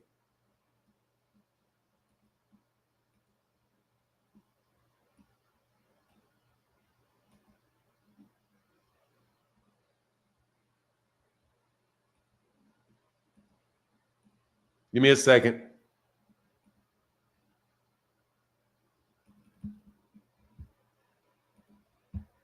Because we got to work over here. T. Orlando, though, I trust what T. Orlando says. T. Orlando's reasonable when he's not trolling. Fahim, you my dude, though, Fahim, but I disagree strongly with you today. You know, I got to disagree with you strongly and heavily. I got to disagree with you strongly.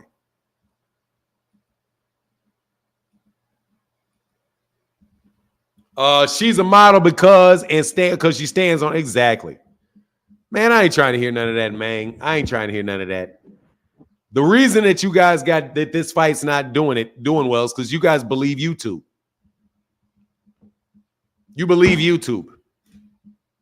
You believe it. For now, and when they get too old or too big, they go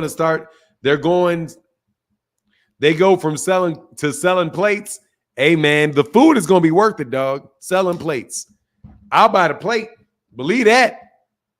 My diet has been good, though, bro. Ooh, I've been working out too, dog, by the way. Man, I'm so much enjoying working out, lifting. Since I made my walking my routine for so many months. Give me 1 second. Oh, I got it. Hold on. I got to leave that right there for the second. Got to leave that right there for a second. I think the pay-per-view ain't no fun. Oh, yeah, I know. Ain't no fun if we always agree. That's all good. You know what it is, Fahim. You my guy. You're my man, 100 grand. You know, no pause. I mean that like I said it. The guy Jack said, oh, that's not for me. I hope Ryan and Devin KO each other. Devin going to win the fight, man. But Devin's going to take a bath in that fight. Man, these dudes are going to lose a lot of money, man. They're going to lose a lot of money, bro. Just do it the normal way. Stop taking so many goddamn chances. Do it the normal way. All right, just shut up and do it the normal way. GM said the pay-per-view ain't doing well either. Dude, let me tell you something, man. Ain't nobody buying that shit on DAZN. People ain't buying that shit on DAZN.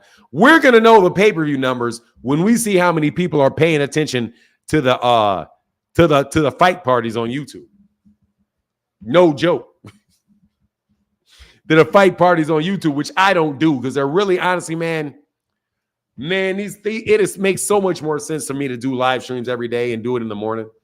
I get my whole truck driver's salary if that fight sells out. Don't worry about it, bro. You guys got guys straight up on fire stick because that shit ain't got no undercard. That shit ain't got no undercard. But what if Ryan win if needed? Oh, his next fight's gonna sell out. If Ryan beats Devin, the next fight will do very well.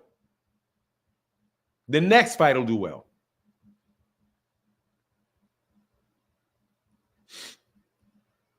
The next fight will do well. I was gonna buy it, but PBC set the bar so high with loaded undercards. I can't make myself pay for that trash. Look, man, I'm paying for it. I'm not stealing from Devin, bro. I'm not stealing from him. I'm not stealing from Ryan. I'm not stealing from Ryan. Nah.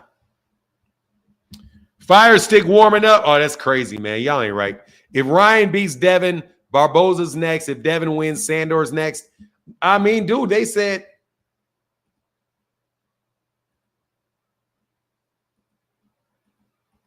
What the fuck?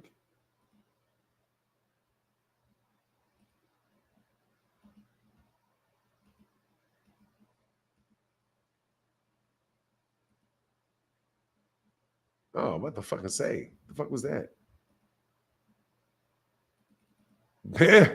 Hold on a second. Hey, I'm not stealing from Devin from Oscar because these dudes ain't seeing.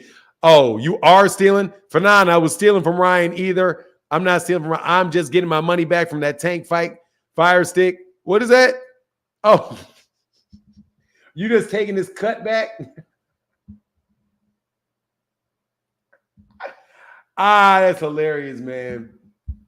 But hey, dog, that's hilarious, man. That's messed up.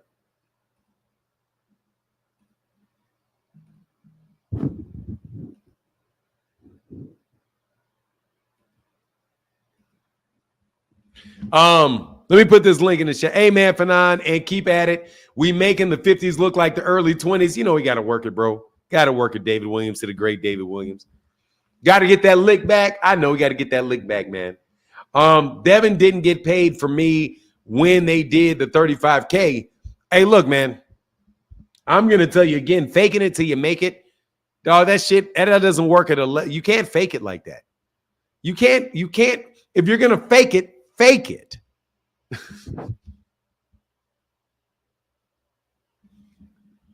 Hey, if you're going to fake it, just fake it. Don't spend money. Don't invest money like that. Now, if Devin didn't risk anything, okay. If Devin didn't risk anything, because Devin didn't put no money up for this fight. Oscar did, which is why Devin was without a doubt.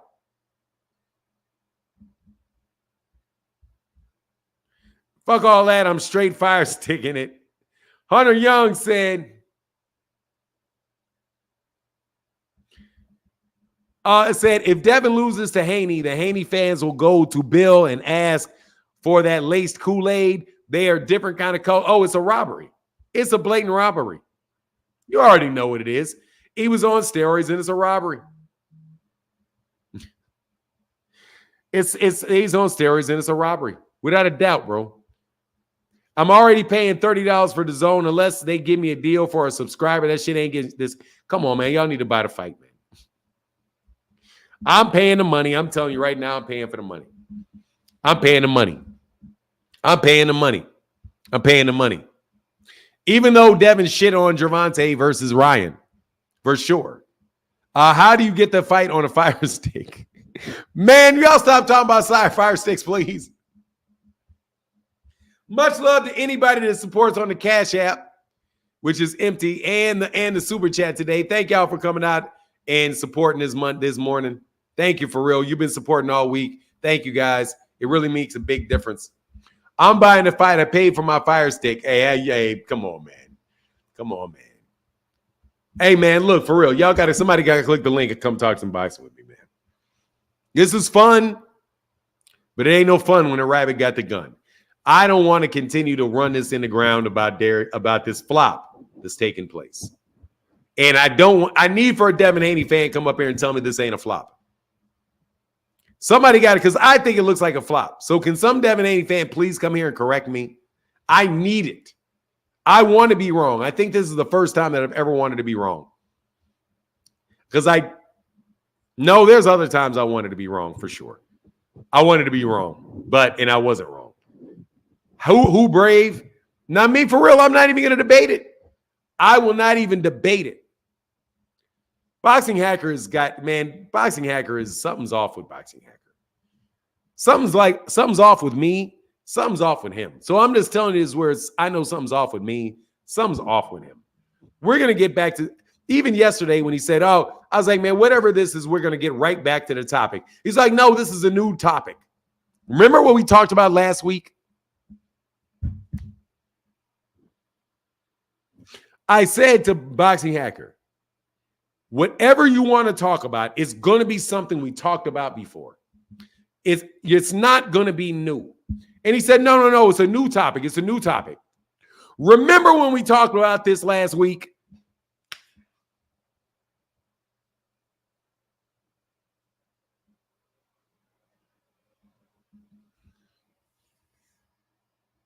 That's not a new topic.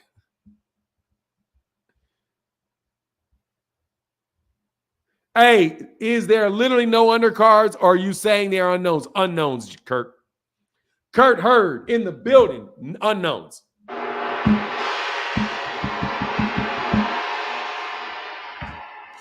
T. Orlando said, what's the burden of proof? It's the responsibility to prove your accusation.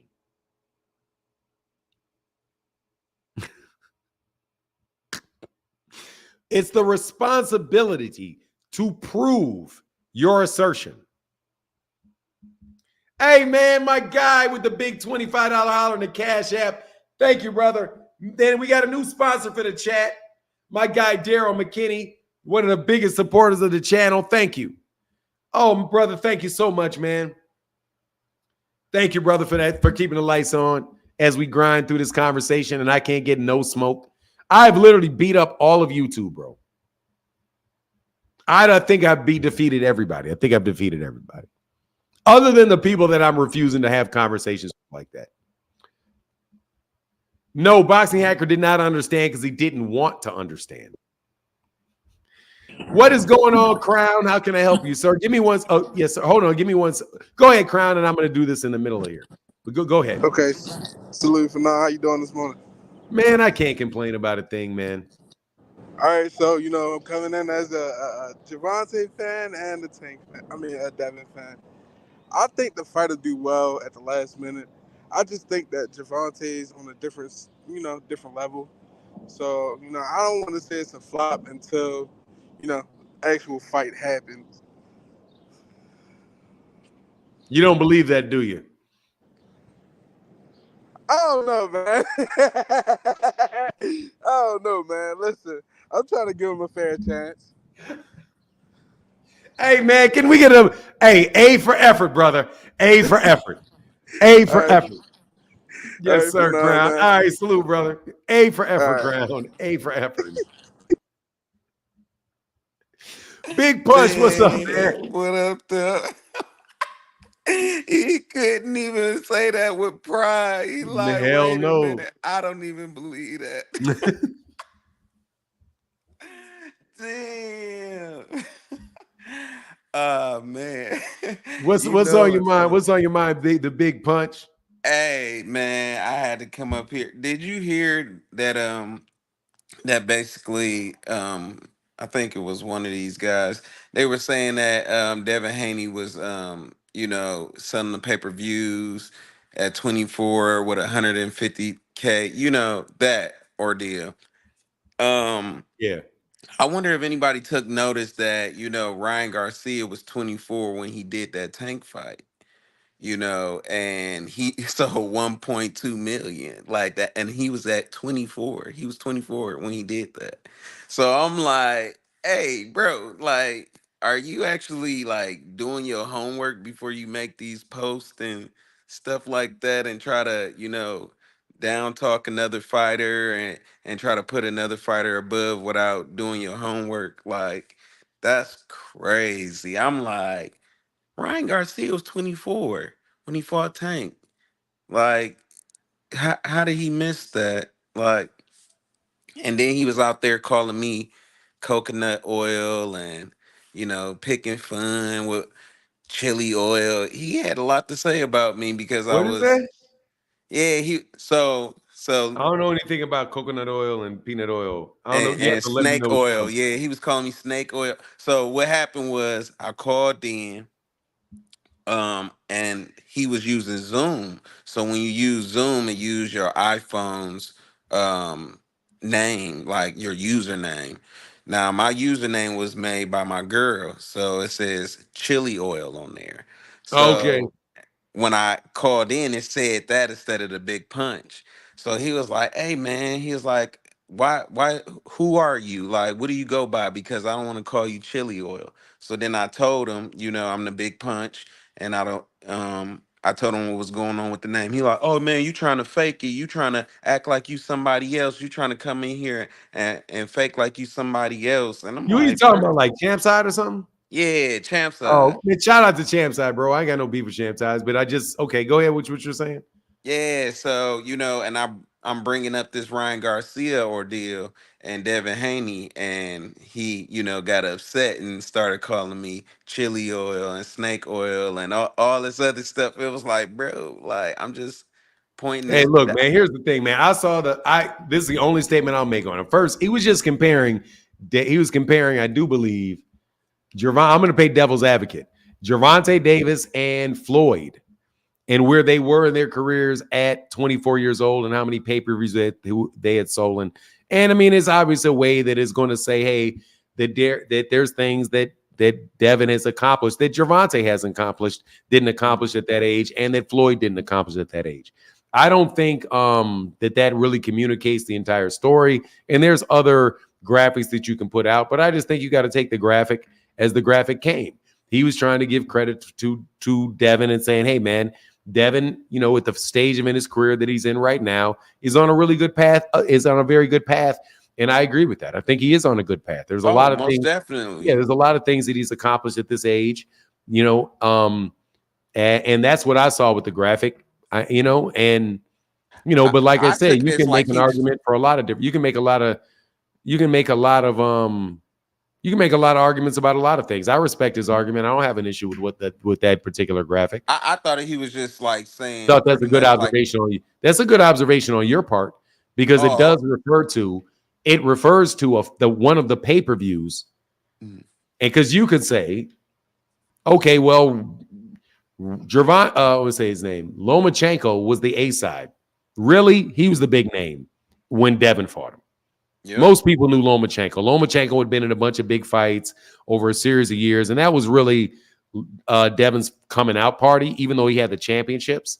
But Lomachenko was the guy that was the more established name. So if you look at the 150,000 and you give the 150,000 to Devin, then you would say, well, okay, so you got to get, but he was, a co-feature on that. Then you would have to say, well, Ryan Garcia did 1.5 million at that time. And I don't know how old, and Canelo, let me see, he was definitely 24. That was last year. How old was Canelo when Canelo fought Floyd? Let's look.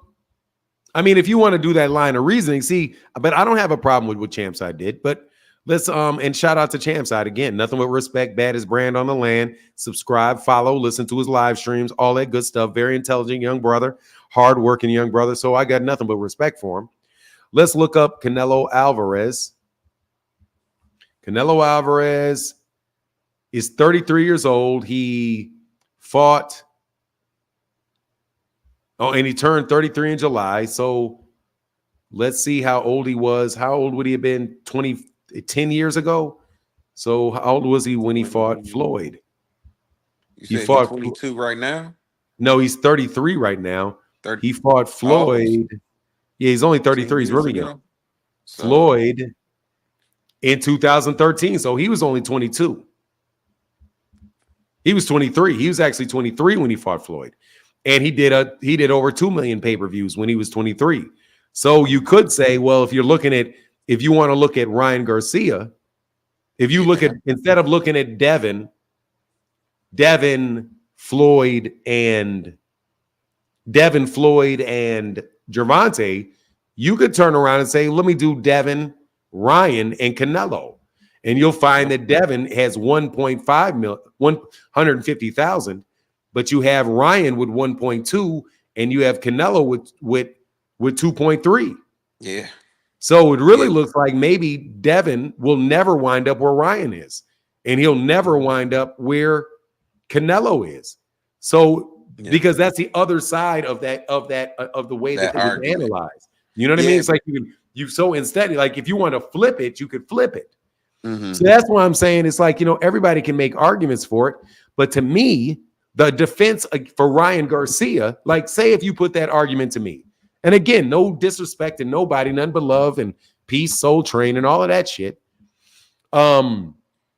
If you say to me, okay, well, Devin is past Gervonta and he's past Floyd, but then we say, well, Devin is behind Ryan and he's behind Canelo. Well, what argument would I make to him being behind Ryan and be behind Canelo? I would say that age doesn't mean anything because that's the biggest pay-per-view Canelo ever had was when he was 23 years old.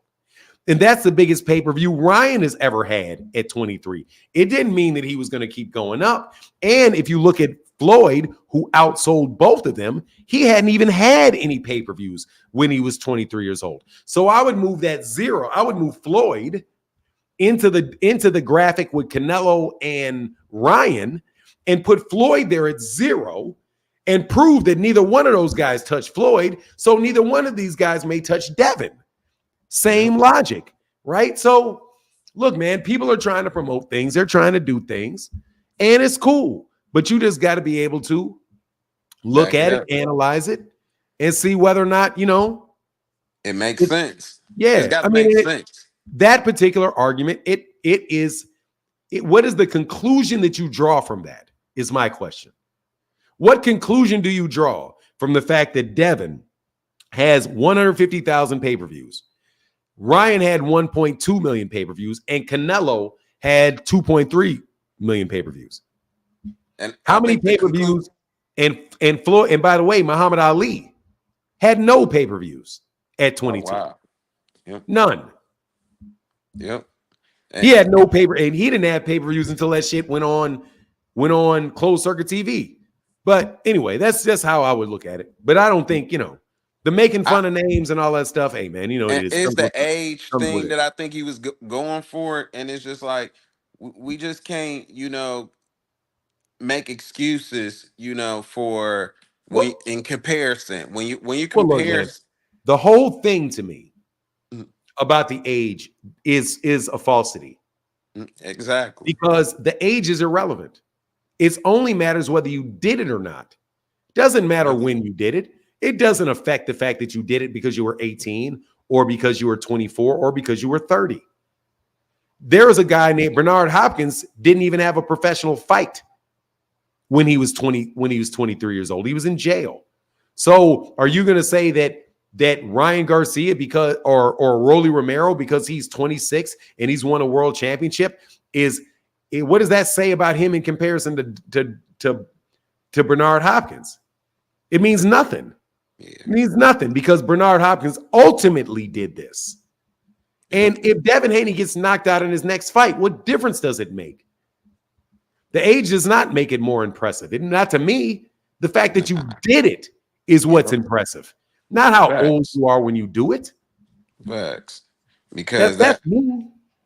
Yeah, because you know what they do? There's a something in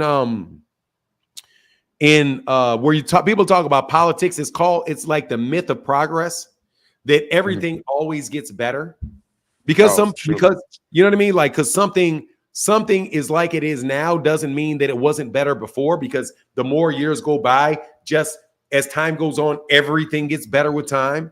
That's not true. So everything doesn't, just because you start fast doesn't mean you ain't gonna end slow. That's the whole deal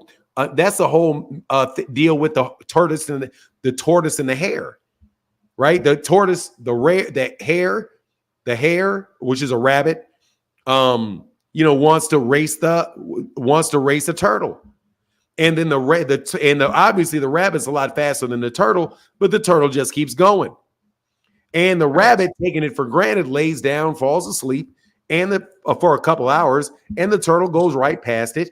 And then the rabbit figures out, he passed him. He tries to catch it, but the tortoise wins.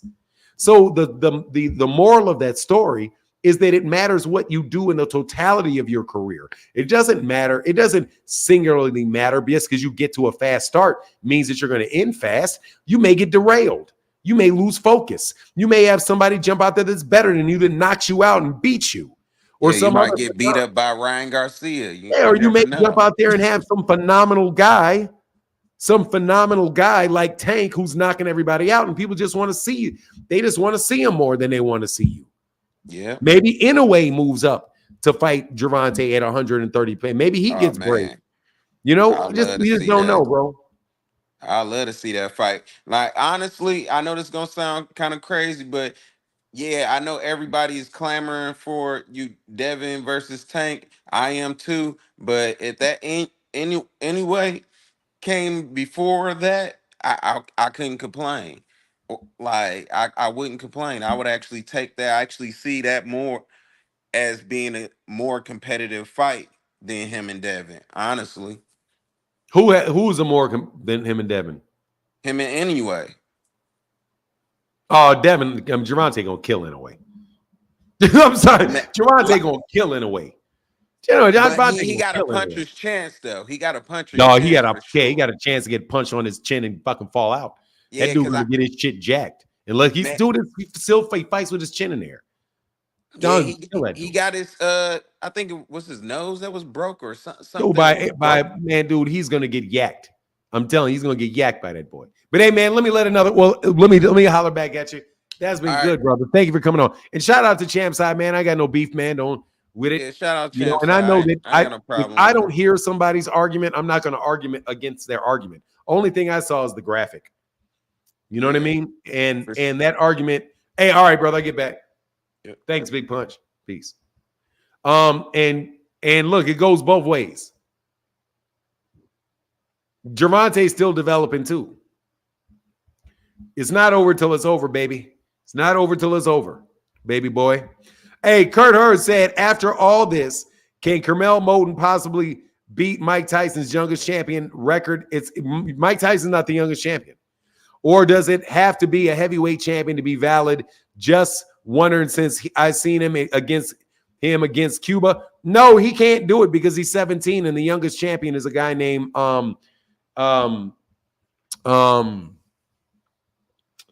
God, man, I always mess his name up, man. Wilfred Benitez. Wilfred Benitez became a world champion at 17 years old. So Carmel Moten will not beat Wilfred Benitez. Wilfredo Benitez. Wilfred Benitez. So is Devin is damn near 30. What the fuck what are you talking about? Devin is damn near 30. Devin is damn near 30.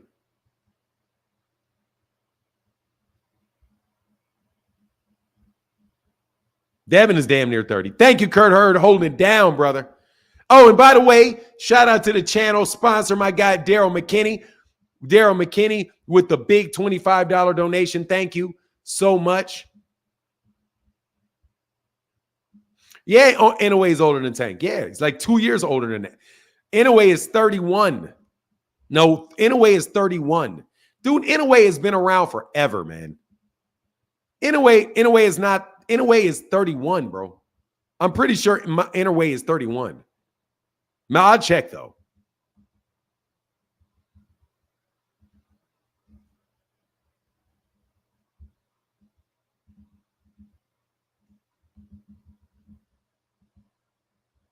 He's 31. And he'll be 32. Inoue will be 32. He just turned 31. He just turned 31 4 days ago. He's 31. He's 31. Monster Inoue is a very good fighter, bro, but y'all got to, man, like, look, for real. Why are we talking about him? I mean, man, for real, why is the U.S. media spending so much time talking about him? Nobody watches him fight because he fights in Japan. I don't have a problem with him fighting in Japan. I'm not saying he needs to come to the United States. I'm not saying that. But for him to be relevant in the United States, he needs to come to the United States. You're fighting at 4 o'clock in the morning, bro. If he can stay over there, and make all the money in the world over there, good for him. Good for him. Good for him. I'm not besmirching his.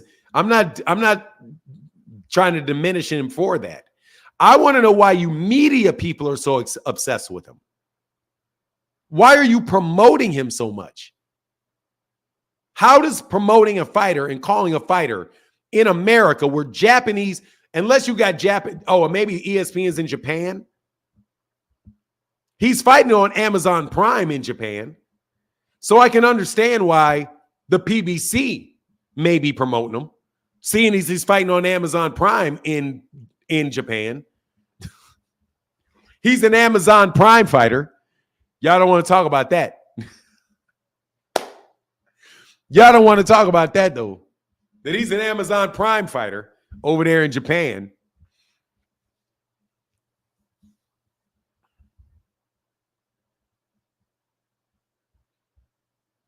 Man, they're not going to fight, man, because they got to come to the United States.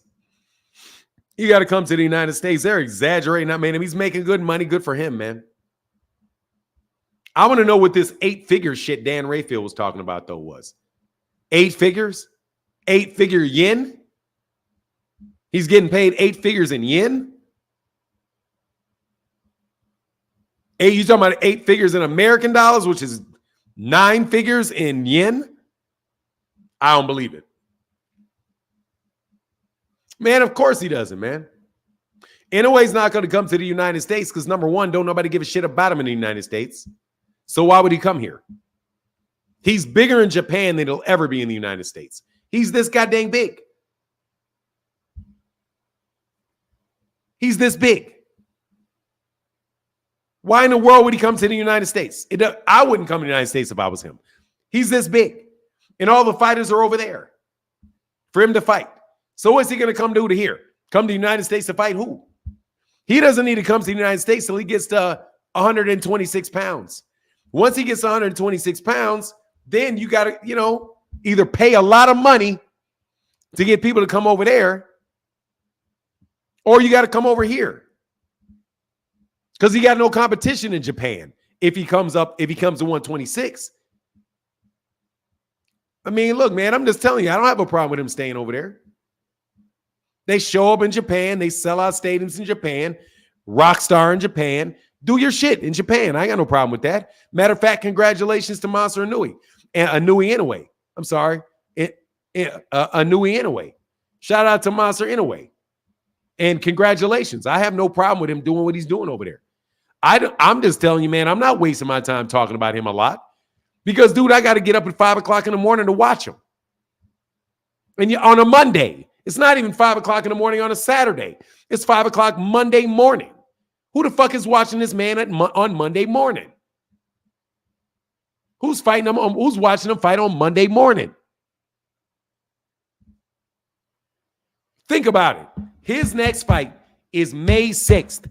He will come on around 5 o'clock in the morning Central Standard Time. 5 o'clock in the morning is 3 o'clock in the morning out there in California.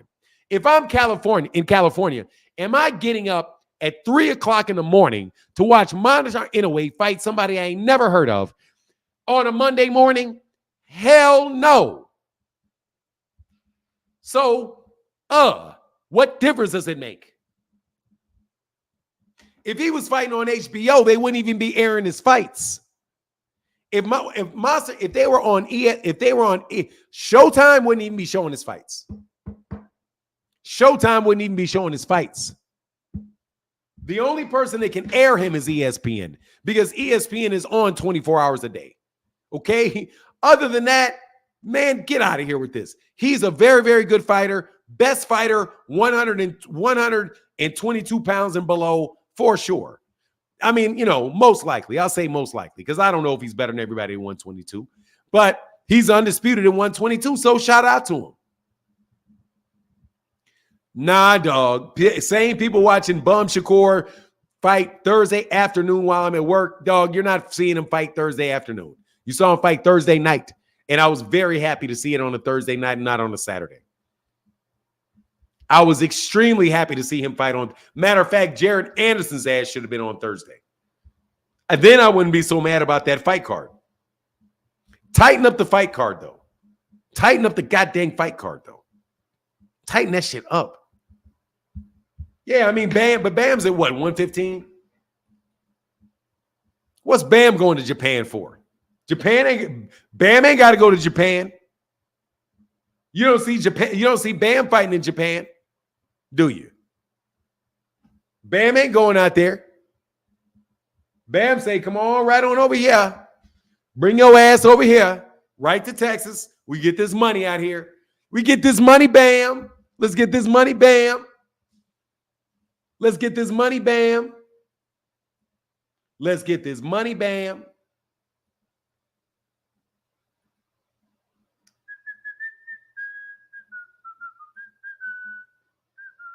Hey, Boxman, 1738 said he sold out Tokyo Dome in less than 24 hours. That's a record.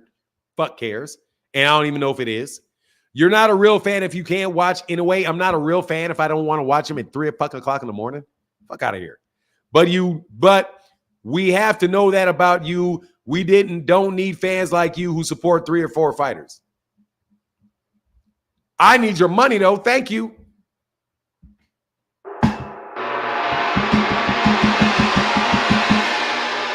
Hey, everybody. You're not a real boxing fan if you will not get up at 3 o'clock in the morning before you go to work. I do watch the fights, dummy. Hey, everybody. If you don't go watch a Monster Inoue fight at 3 o'clock in the morning before you have to be at work at 8 o'clock in the morning, you're not a real boxing fan. You got to make sacrifices for Monster. You got to get up. Man, you stop telling yourself stories. Let me see. 3, you only support 3 or 5 fighters. Let me see. Who do I support? Devin Haney, Ryan Garcia, Errol Spence, Jamal Charlo, Canelo Alvarez, Deontay Wilder, Jared Anderson, David Benavidez, David Morrell, Shaki Foster, Shakur Stevenson, Frank Martin, Carmel Moden. I mean, I'm at 14 already. And I had Gary Russell Jr., Gary Antoine Russell, Errol Spence Jr., Jaron Ennis, Amanda Stanionis, Mario Barrios, Rolly Romero, Matias, Teofimo Lopez, who else? Josh Taylor, for sure. Vasily Lomachenko, Andy Cruz. Dude, I'm like well over fucking 20 fighters, bro. Like, I need to know where this 3 to 4 shit comes from. I talk about all these guys. Hey, you like Spence, Wilder, Tank. I do like all of those guys. I do like all those guys. Plus all the other fighters that I said. I like all those other guys. I do. I really like all those other guys. How many? Let me go from heavyweights. Let's see how many heavyweights I support. I support Fabio Wardley at heavyweight. Fabio Wardley. I've told people, hey, man, I really like Fabio Wardley. I like Jared Anderson. I like Deontay Wilder. I like Alexander Usyk at heavyweight. I've done a lot of videos about Tyson Fury at heavyweight. Who else have I done at heavyweight? Yeah, I think that's about it. Jarrell Big Baby Miller, I'm not that big on. AJ for sure. I've done a bunch of videos on AJ. So yeah, let's just leave it at that 7. So let's go to cruiserweight. I've supported Dorticos. I've supported Gassiev. I've supported Bradis. I support Obitaya. Any other cruiserweights? What's my guy named? Talib. I forget his name. God dog. Nah. Oh, yeah. I fuck with Danny Dubois. Oh, I fuck with Zhang. Fuck with Zhang. Yeah, man. Come on, man. Zhang. Also, Slow Joyce. Supported Slow Joyce. What's my Andrew Tabiti? At light heavyweight, definitely Beterbiev, Bivol, Yard, Frankie Sanchez, Dubois. Come on, man. God dog, how many fighters I got to support? Then I'm just at light heavyweight. Beterbiev, Zerto Ramirez, Canelo,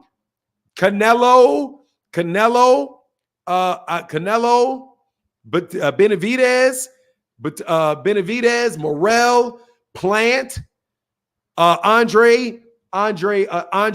Anthony Durrell, and Billy. We talk about him, Billy. Jesus, man. How many more? How many more do I got to support? I'm not reading that, dude. Only the yellow. Only the yellow. I'm not reading that. You got to put it in yellow, homie. Dude, I'm seriously, I'm on like 25 fighters and I'm not even to like lightweight. I mean, I'm not even to welterweight yet. Can you stop the craziness, bro? What about Alicia testing positive? Alicia didn't test positive again. Look, man, I'm not big on the little weight classes. I'm not. I don't get to see them fight. How can I be? They fight at 3:00 in the morning. I can't see them fight. And all you guys acting like you care about them, you don't watch them fight either. If you're in the United States, stop lying. If you're in the UK, let me see what time is it in the UK. UK is what, 7 hours ahead? So, yeah, you can support them in the UK. You can support them in the UK. You can support them in the Eastern Hemisphere. In the Western Hemisphere, it's very hard to do it because we're in the Western Hemisphere. We just don't have the time. Come on, man. I can watch. The only reason I can watch British fighters is because it's in the afternoon. So we can watch them in the afternoon. That's cool. But if they were 8:00, 6:00, if they were 3:00 in the morning, wouldn't be able to do it. Casuals don't watch in a way they can't. How? In the United States, how can they? Will y'all stop lying? You're not watching fights at 6:00 in the morning on Monday morning. Stop telling a story. You're not doing it. Don't act like don't lie. You're not doing it. You're not doing it. You're not. You're not doing that. Why are you lying and saying you're doing it? And trying to act like you're doing that. You're not doing that. Exactly. Said no one wakes up at 3 to watch that. No, man, T. Orlando, dog, stop lying. T. Orlando, you work till 10:00 at night. And you start working again at about 9:00 in the morning. How in the hell are you up at 3:00 watching those cards? T. Orlando, stop lying. Dog, stop lying, T. Orlando. Hey, do you think David Morrell will knock out his next opponent? Yes. And I don't even know who it is. Kurt Hurd supporting Peg. Thank you, brother.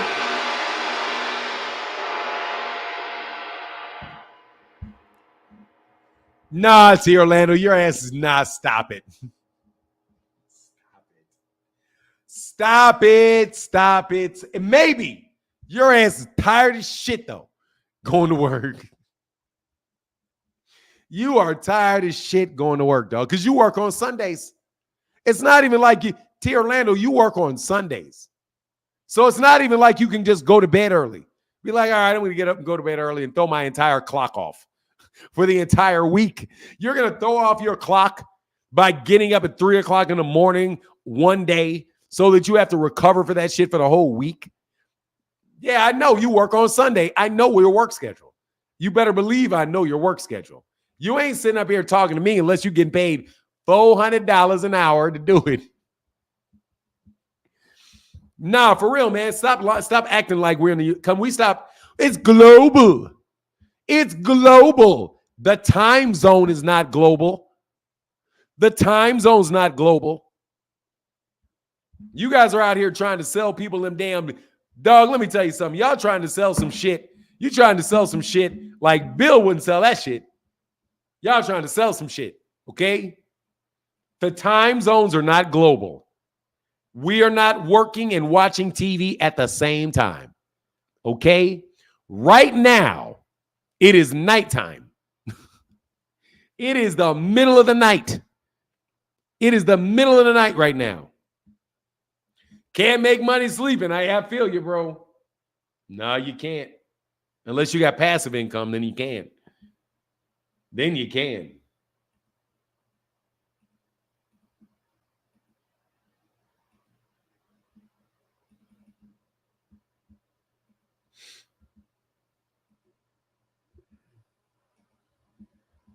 Give me 1 second. I never trust Bitcoin. I'm sorry, man. I ain't doing none of that. That get rich quick. You got all the. I don't know, man.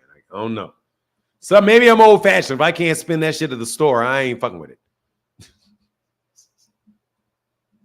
If I can't spend that shit, if I can't buy a blunt with it, I ain't fucking with it. I don't smoke weed. I just wanted to be funny. I don't smoke anything really. I hear you. I hear you. You're an economist too. Hey, look, man. You know what the funny thing is? Dave gets on, dude. Hey, big time sponsor in the channel. Keith knows that I'm sorry, but that's insulting.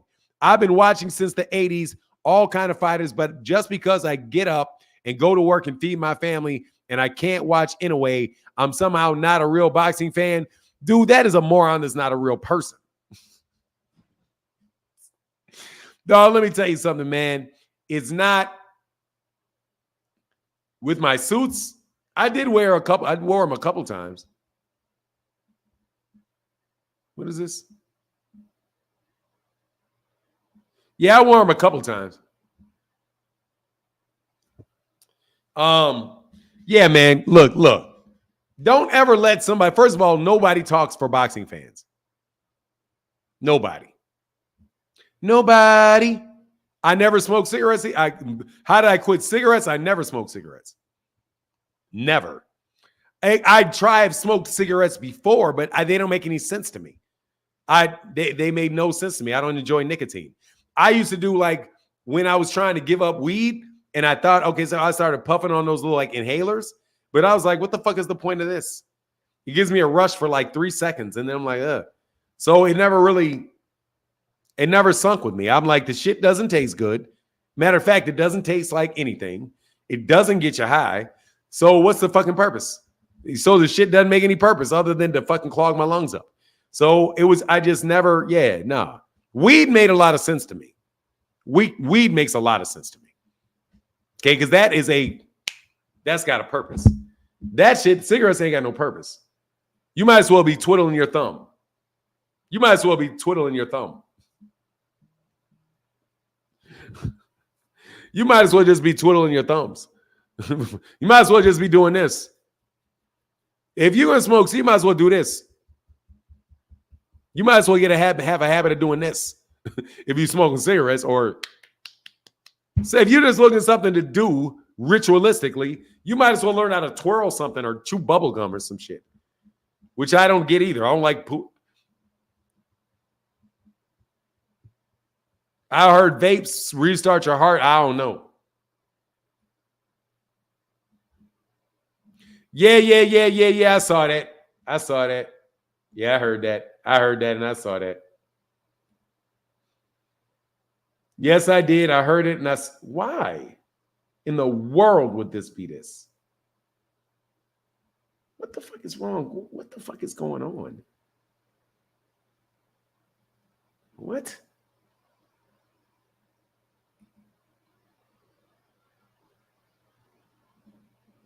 There is not a... Oh, shit. No wonder. Oops. I put shitty in the title, and I'm surprised that I'm surprised I got demonetized because I put shitty in the title. Oops. Yeah, that'll do it. Let me delete this. Actually, let me just delete this damn thing.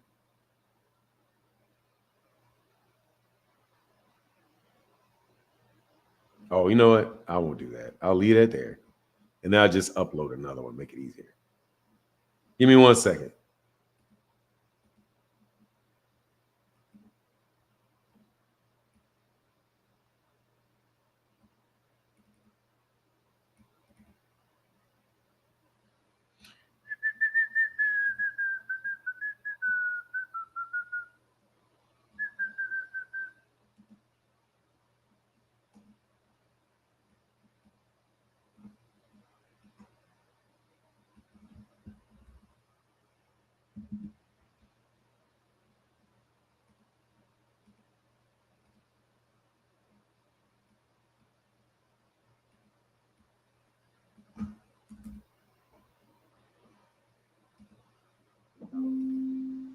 Give me a second. Hold on 1 second.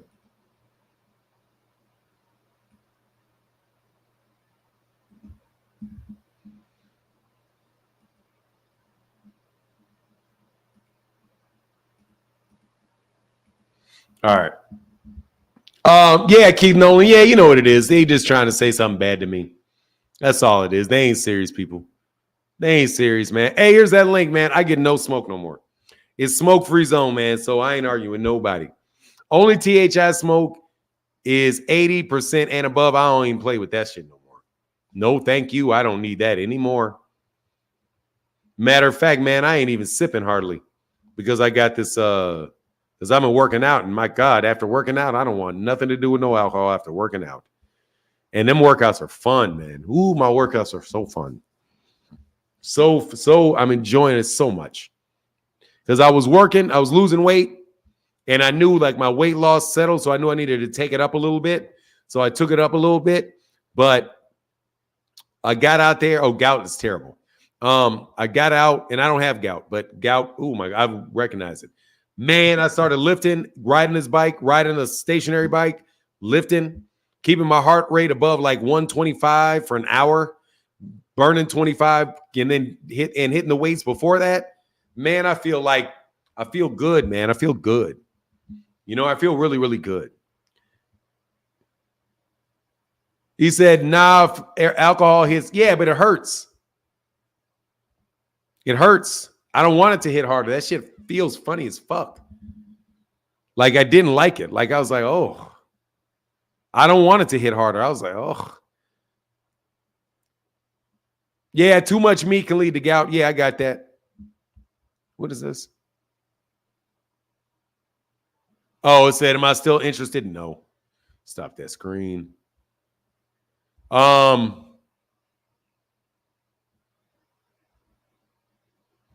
you going to comment out of that? Or you won't since you, what are you talking about, global sports? I don't know what you mean. Global sports? What do you mean? Global sports? Why are you spamming me, homie?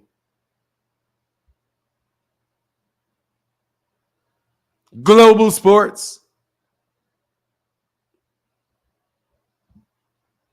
Because it's global. I already told you. I talked about it already.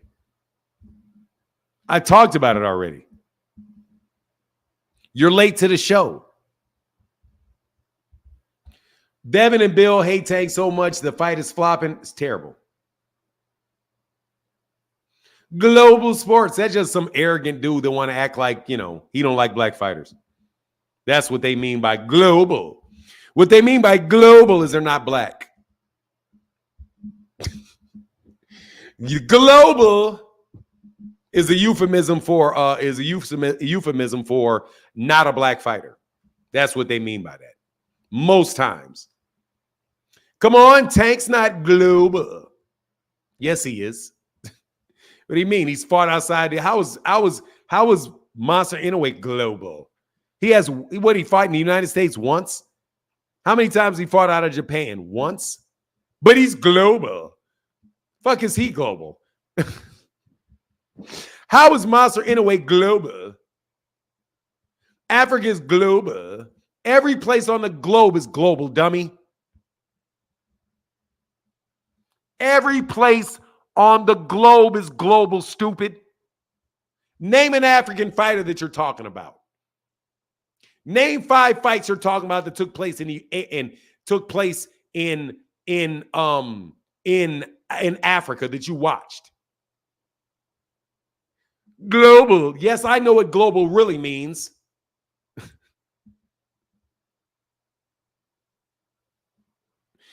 I know what global really means. Yes. Gervonta Davis fought in the UK. Isn't that global? Devin Haney fought in Mexico. Isn't that global? Deontay Wilder fought in Saudi Arabia and the UK. Isn't that global? All of their fights are shown all over the world. Isn't that global? They're all global. Name the fight that Nakathila had in Africa. Fuck out of my face. Goodbye. Go away. You're a waste. Like I said, put it in the chat, King. Put it in the chat. Put it in the chat.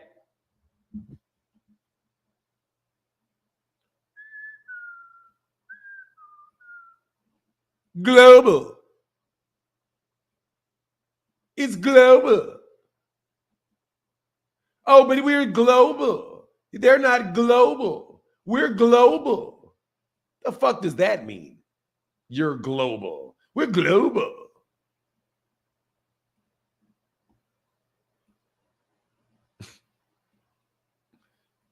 We're global. You're not global. Even though the fights are sold all over the world, and these fighters have fought all over the place. Errol Spence fought in the UK. I believe Terence Crawford fought in the UK. They're not global. Look, you can take your inferiority complex that the white man in America has put upon your ass and shove it up your ass. Okay, let's put it that way.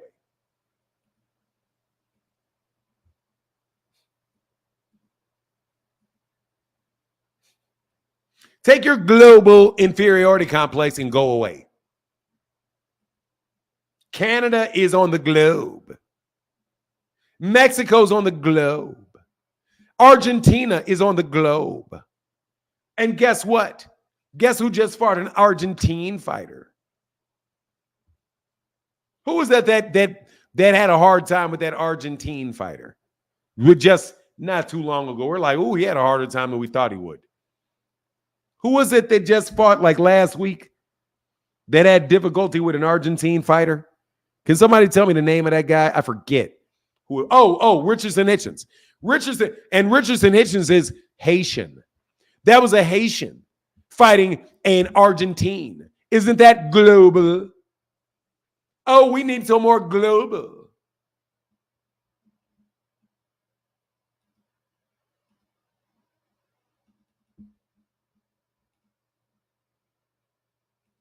Spare me, homie.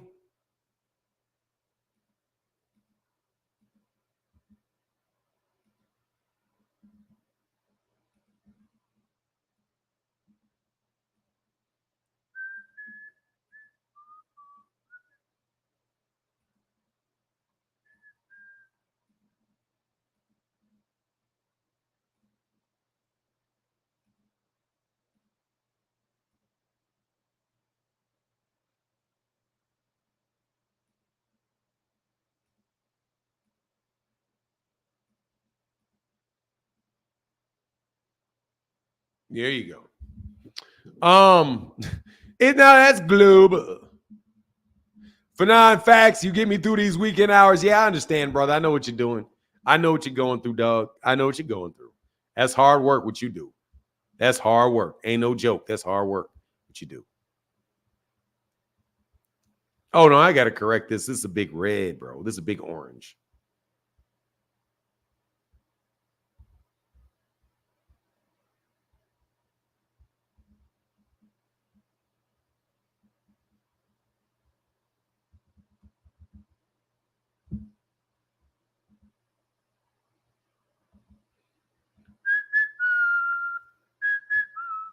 That daggone thing is getting in my head. Hey, King of Kings, how many times you blocked that clown? I'm sure his number is triple digits. It's a lot, for sure. It is a lot for sure. And he's extra mad now that I ain't talking to him no more Because his ass did that. He did that step and fetch shit. He said for 9 plus energy drinks equals 2,700 hours billed last year. Oh, that's a grind, dog. God, dog, 2,700? Ooh, that's a grind. That's a grind. Ooh, that's a grind. Oh, that's a grind. Dog, that's a grind. 2,700? Do you know, like, full-time is 18? Full-time with your vacations is 18. After vacation, sick days, and everything, that you expect 18. 2,000 is the high end. You averaging 2,400. Oh, God, that's a lot. You are grinding, bro. You are grinding, dog. You trying to make partner or something? You trying to make partner?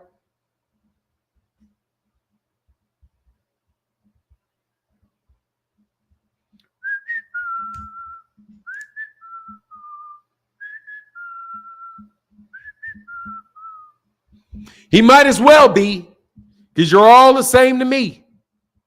You're not global. You're not global. You're not global. Put it in the comment section. Put it in the Cash App. Put it in the Super Chat. Put it in the Cash App. Oh, trying to pay off this house? Oh, yeah, I feel you, brother. I wish I could do it like that. I wish I could do it like that. You know what I'm saying? I got 3 of those I got to do. Navid said, I mean to my recollection, I thought a global fight was a fight similar to the one Devin had in Australia with Cambosis when the judges were. No, that is not what it is. A global fight is a fight that it does not include a Black American fighter in the United States. That's a global fighter. That's a global fighter. It's a non-American fight, is what they mean. Global. 2 UK fighters fighting in the UK is a global fight. Even though both fighters are from the UK, even though they're both from the UK, fighting in the UK, that's global. Global. But if Errol Spence fights Terence Crawford in the United States, that's not global, even though it's the exact same thing. 2 American fighters fighting in America with everybody else in the world having access to it via the television. Yeah, because it's just a euphemism. It's look at how they use it. Because they want to say American boxing is not center in the world. The boxing is global now. It doesn't just exist within the United States. It's global. Well, it's always been global. The United States is on the globe. Mexico is on the globe. Canada is on the globe. The UK is on the globe. There's been British fighters fighting in the United States and US fighters fighting in Britain from the 1700s. So all it is a euphemism to complain about the fact that, dude, I am not about to spend my money on Monster anyway because I'm not getting up at 3 o'clock in the morning to watch him. Okay? Unless I have a boxing YouTube channel in which I can say, let me get up and see this fight because I got to know what happened. That's what the boxing media doesn't understand. When it is your job to watch fights, because you have to watch all of them because that's your job, that does not carry over to the people that you're writing to. They don't have to do it. And your readers aren't doing it, which is why you don't have any more readers. Which is why you don't have the readers you want. Come debate me on it. It's global. It's global. Look, fights all over the world matter. Fights all over the world matter. Man, more people are going to watch him in the United States. I mean, I could understand why they wouldn't watch him in Japan if it's the middle of the night. I can understand it. If a fight The UK, the US fights take place like what time? Like they're very, very late too. They're like 4:00 in the morning in the UK too.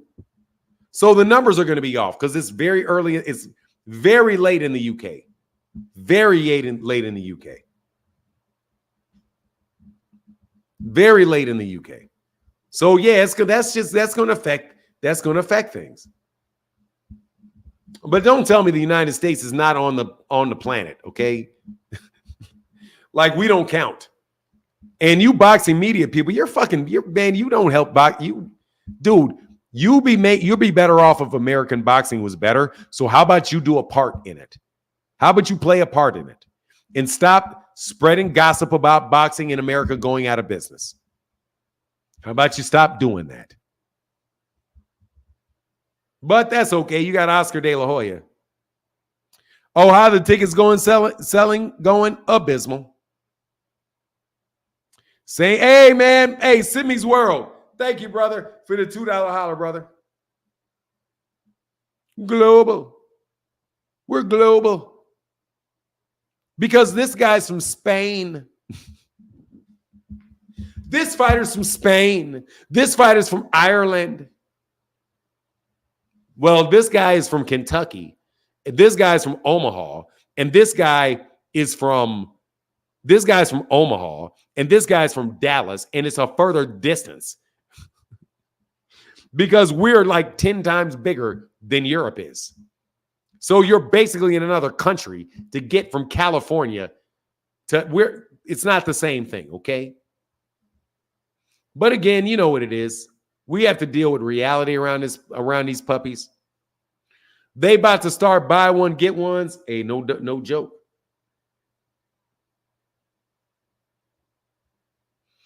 I don't know how they're going to sell that out. They're not going to sell out. Let's get that out of here. Fanon crushing Rollo is global. Consequently, my homeboys in Africa and Australia talk about it all the time. I'm global. As long as they speak English, I'm global. As long as they speak English, I'm global. I made it, dog. I made it. All right, I'll argue with anybody, dog. I think I got everybody out of here. I don't think there's anybody that wants to fuck with me no more. The Devin Haney clan is completely gone. They are completely gone. They don't. And Ramadan is over. Frequent flyer. Ramadan is over. Ramadan is over. Ramadan ended. It's a wrap. No more excuses, man. Come pay the.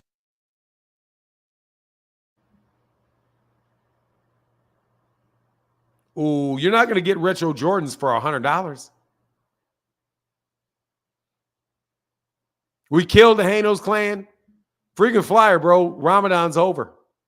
Here's the link for the Hanos clan. I need the Hanos clan to come and represent. Oh, my God. They have had such a bad month. Oh, my God. They were flying high, too. I know they want to come back. Come on, Hanos. I need a Hanos fan. Please, Hanos clan, please. Please, Hanos clan, can you come and with all that energy you used to have? All that energy. Look, man, I'm even act like I'm going to pray to your God. I'm being mocking you, though. Please, Lord Hanos, send your clan. For they had so much energy before, but now they're down. They've taken so many losses since the release of that tape. Only to have the gate look like it's falling apart. We need them. We need them. We need them. Then Bill Haney got bodied on the channel. We ran the trifecta on the Hanos clan. And then we threw in a fourth. We've got the 4 rings. We took the 4 rings. First thing we did is we released the tape. The release of the tape. Oh my gosh, the release of the tape. how damaging it was to the Hanos crew, who seemed so confident, but yet still they had 3 rings left.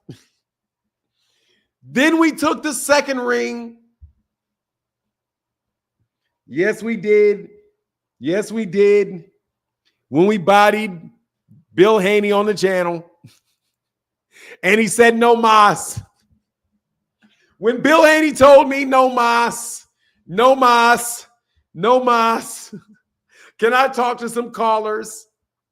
Can we talk to callers now? I'm not interested in you. I don't give a fuck what you say. Give me some callers. All right, so that body, that was a big-ass body. That's a big-ass casket right there. Then came the box office and the miserable sales for this ticket. Miserable ticket sales. Miserable ticket sales. And then they thought that they still had one left. Yes, they did. They said, what in the world can Fanon International Boxing Channel snatch from me? And they were talking and they were talking and they were talking. They were talking and they were talking and they were talking. And they knew there's nothing else you can take. We still have one left. There's no way you can go 4. There's no way. There's no way you can get to a 4th. No way. Then this happens.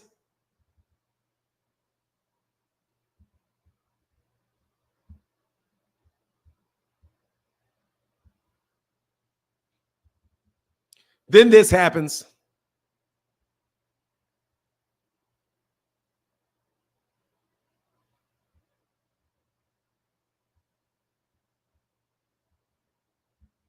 William Haney happens. Then William Haney hits. Who would have known he had that up his sleeve? Who would have known those haters had that up their sleeve? They have been holding that for 3 years. We thought it was safe to talk that shit. And then we find out about the William Haney gate.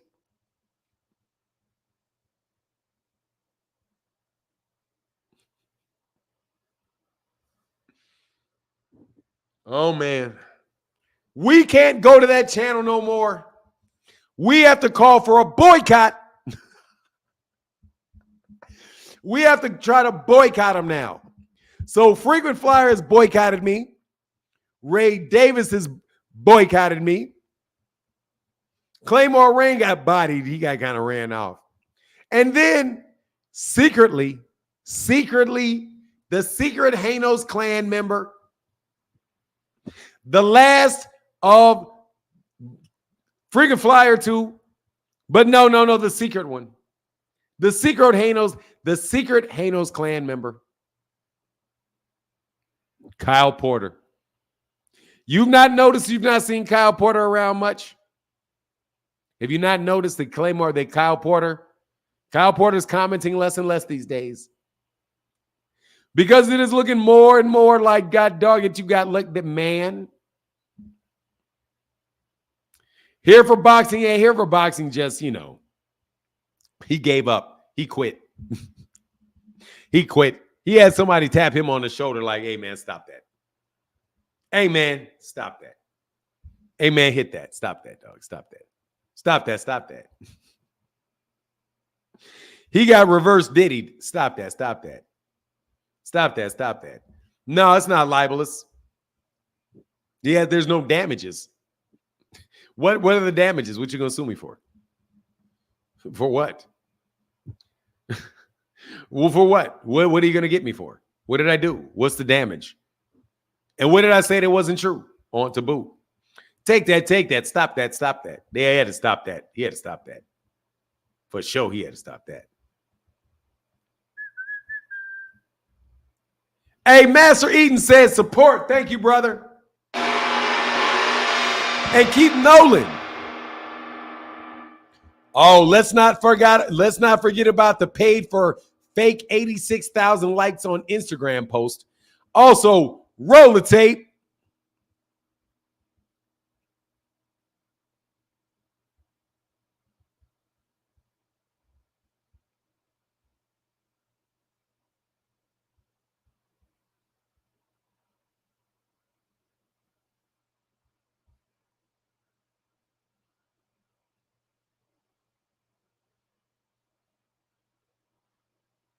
Four, 5, 6, 7, 8, 9, 10, 11, 12, 13, 14, 15, 16, 17, 18, 19, 20, 21, 22, 23, 24, 25, 26. Get in there. Tank hit that nigga. He hit him. Then he hit him again and he like went out. I jumped in the ring. That shit never gets old, bro. That shit never gets old. That never gets old, bro. That never gets old. Because you guys talk so much. That never gets old. That never gets old. Because you guys were so confident, man. You were so confident. Oh, guess what? Did anybody hear ESPN call George Kambosos undisputed last night? Did anybody hear ESPN called George Kambosos undisputed last night? You remember that? I heard him say it last night. I heard George Kambosos called undisputed last night by ESPN. So, one for the thumb. One for the thumb. One for the thumb. ESPN is lame and racist. ESPN is the one that got Devin undisputed. Rick Timms. Devin got undisputed on ESPN. Were they lying about Devin? You guys don't even want to give that one up. And it's the easiest, the one you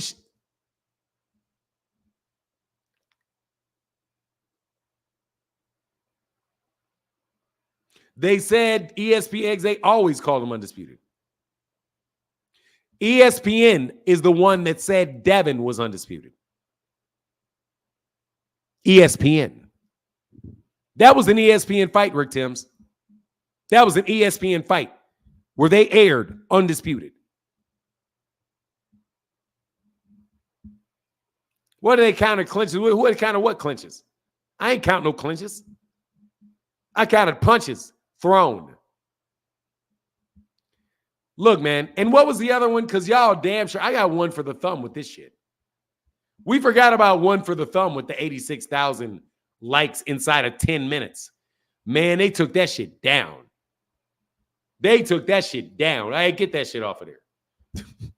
Yeah, man, stop playing, man, because we're looking for the lies.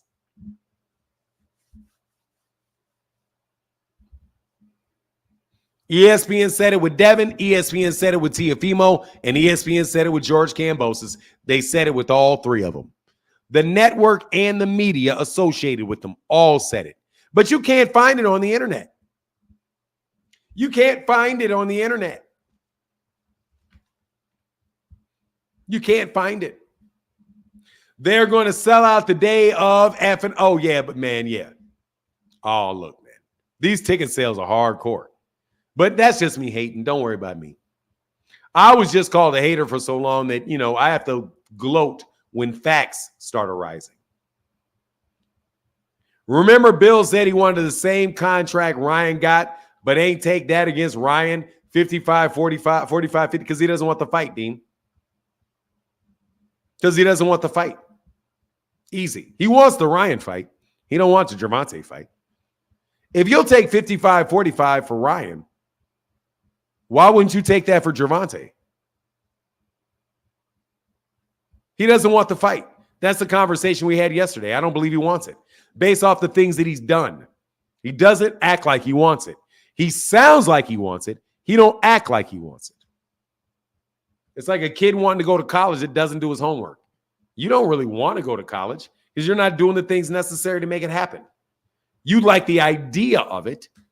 Maybe you like the idea of it, but you're not willing to do anything to back up your desire. You know what I mean?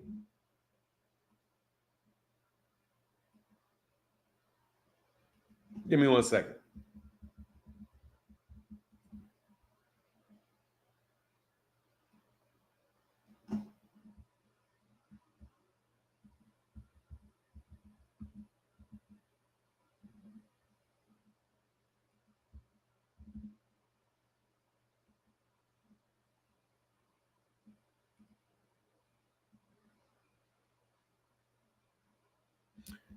Man, F that, roll the tape. Man, I can't keep rolling the tape, dog. I can't. I get demonetized. I think this is the roll the tape that I can roll, though. Too much flopping from Haney. Look, man, Haney's a very good fighter, man. And Devin deserves a lot of credit for where he is. You guys just need to stop exaggerating, man.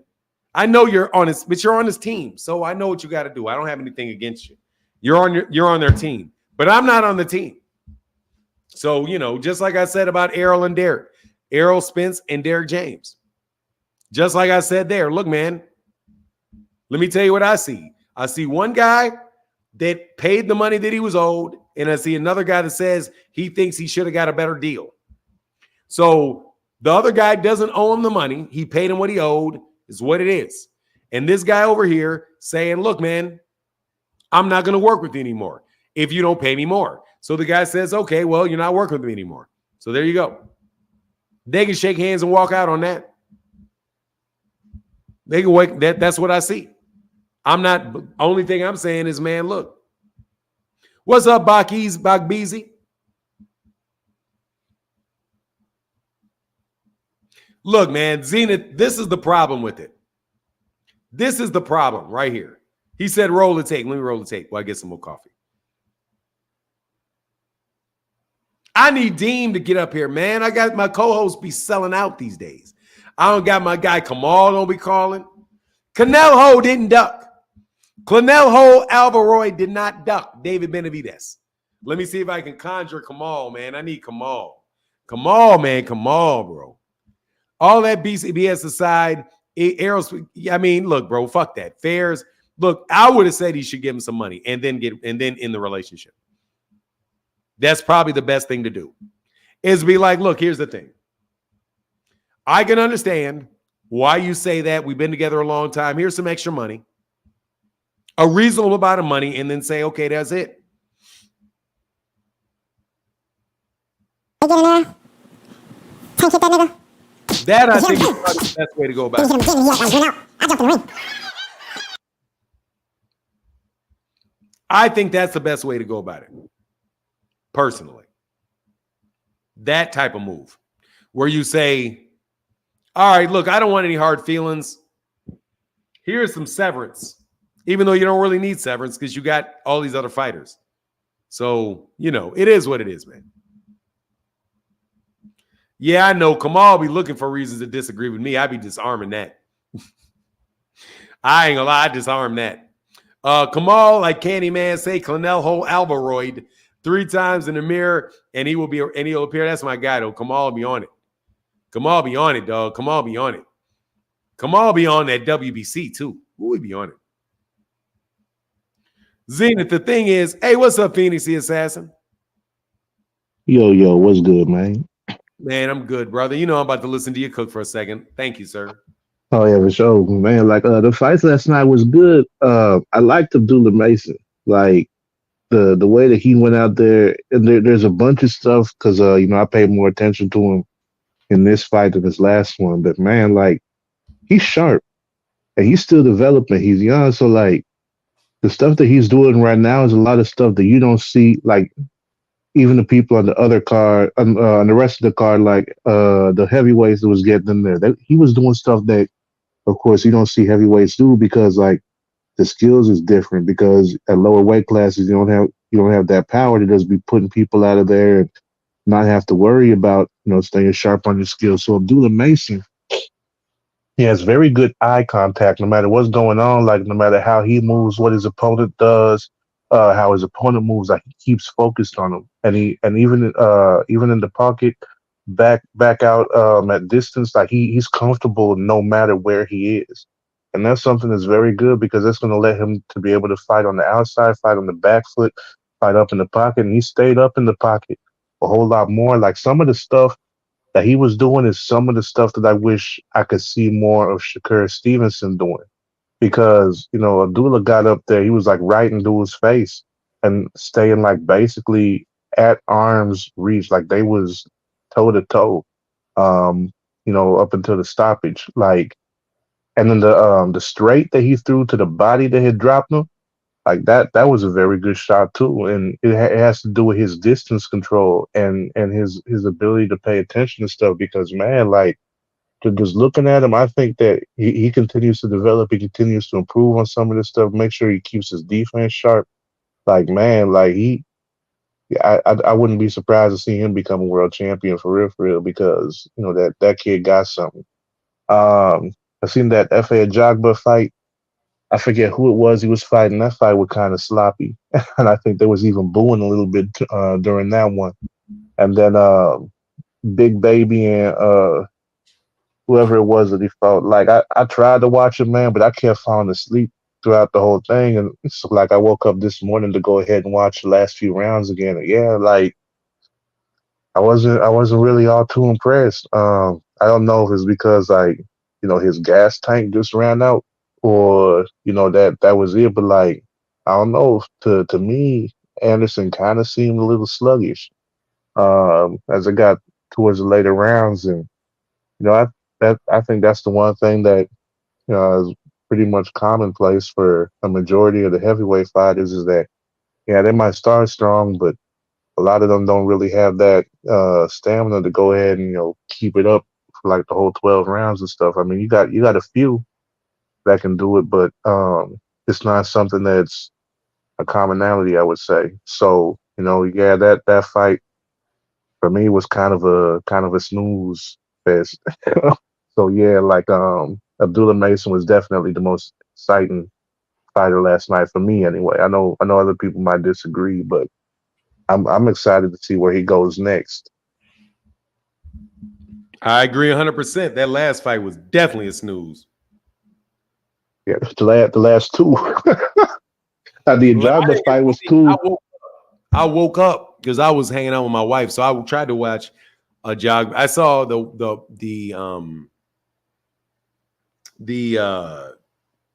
how was his name again, man? The first one, you just said his name, man. It's the dude Abdullah Mason. Yeah, I saw Mason. Yeah, I was looking for. I made sure I saw the Abdullah Mason one, so that was on earlier. But then the middle ones, I was like, I'm gonna get some stuff done, and then come back from Ife Ajagba. So I overslept from Ife Ajagba, and got up and watched the Jared Anderson one, and then it was like, oh man, I'm telling you, I'll make sure I don't take a nap before one of those fights again. But I think that fight, you know what I mean? Like, man, because I was like, wow, this dude is not fighting at all. Like the dude wasn't fighting. So yeah, because I kept passing out. Like I still had the fight on, so I was hearing it like while I was like asleep. I had my eyes closed, and I was hearing like the boos, and I was like, wait, who's they booing?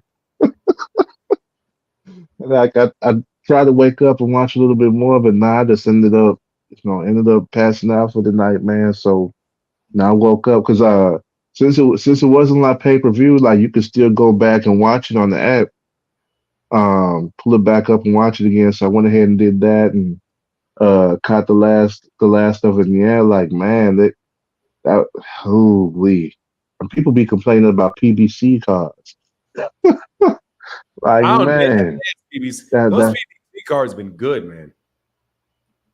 Oh yeah, that's the part that kills me. Like people is watching this, and I'm like, okay, PBC has had like even the free undercard, the prelims that they had like Kamel Moten and the other fighters on there.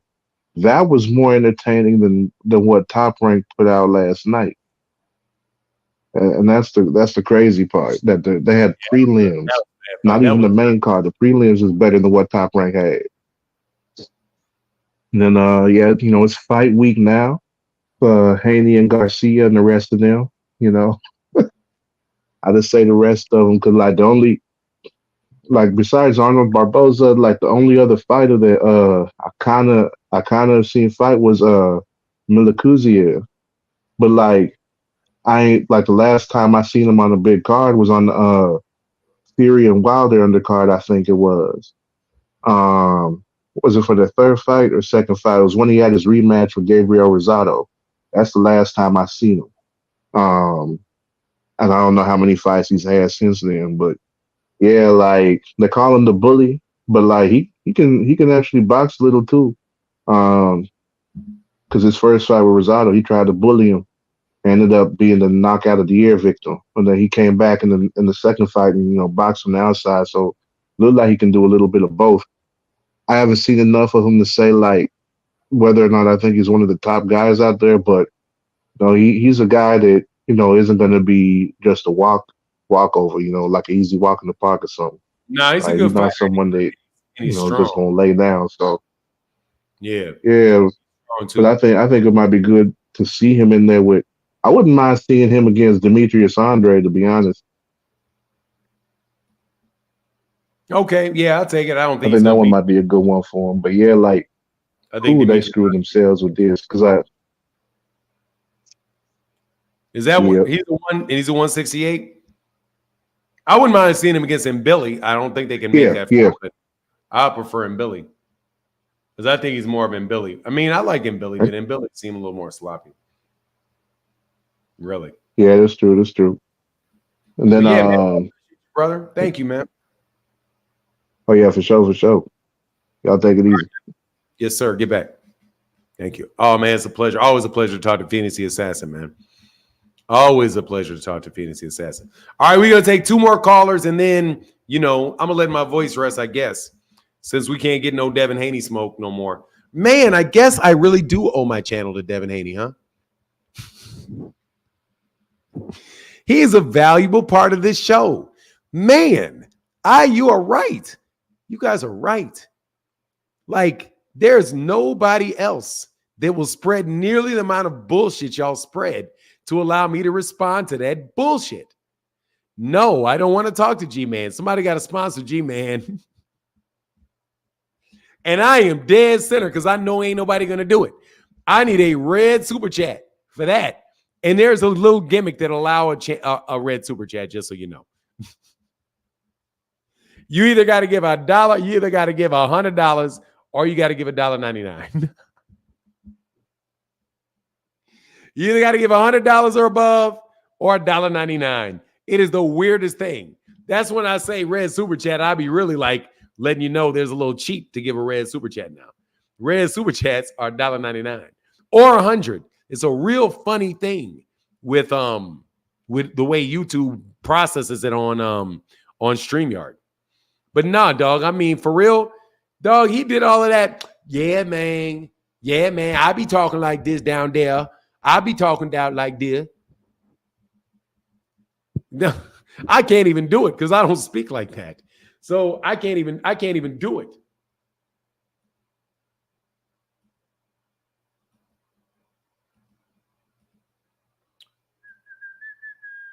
We work every day though.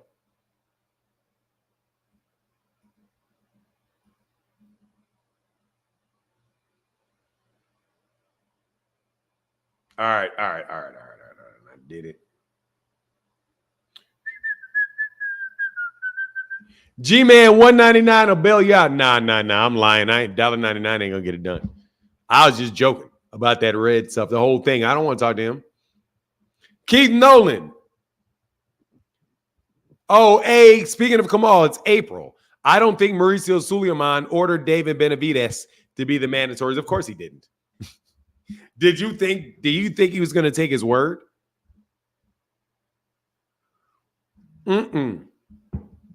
No. It would be dope, but I'm not interested. No. It would be dope, but I'm not interested in that. I think I like Devin Haney a lot. Hey, Justin Henry, $1.99 said, hey, personalized note. He said, King, $1.99. All right. For $1.99, King can get on if King gets on within before the time this timer goes off. I'll do that. I'll give it 2 minutes. Nah, honestly, oh my God, man, for real. I mean, that's me just showing that I'm sorry, I can't even, man. I'm sorry, I got to refund this $1.99, bro. Let me know if you want this $1.99 back.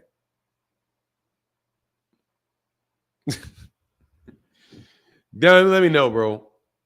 Fanon G-Man is trans black. Let me tell you something, man. Really? That is a very, very interesting conversation because we all are. Technically speaking, we're all trans black. Technically speaking. Which is why I don't want to hear. But it's white people that transferred us into being black. Who was the first person to use the word black? Somebody that speaks English. Partner. Mr. I'm Native American. Man, if you don't stop that, shit. You can call a potato anything you want to call it. It's still a potato. So call yourself whatever you want to call yourself. Oh, King, he make trans. Oh, okay. Because, yeah, we're all trans, They make up new shit all the time. I was colored when I was born. No, I was black when I was born. Because I was born, even though I'm brown, I was born black. And then around 1986, I changed from being black to being African American. And now I went from to now I'm not at that. I'm biracial or triracial. I don't know what I am. I don't even know what I am now. Am I biracial? Because I have two different races. I'm definitely made of two different races. So what am I now? Oh, but next I'm indigenous. Indigenous, but wasn't I indigenous before? Like, isn't there black people indigenous? So, okay, I'm black. My mama called me black. I'm black. My mama called me black. I'm black, even though I am not black, because I know I'm not the color black.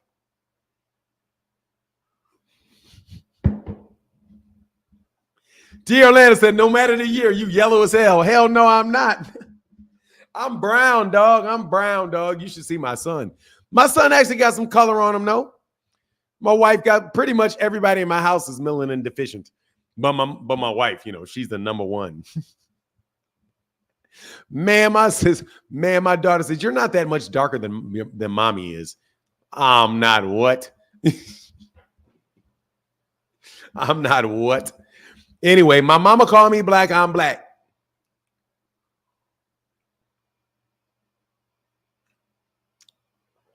Man, everybody got that. Somebody's got that something in that continent in their DNA. Because, dog, everybody's from there.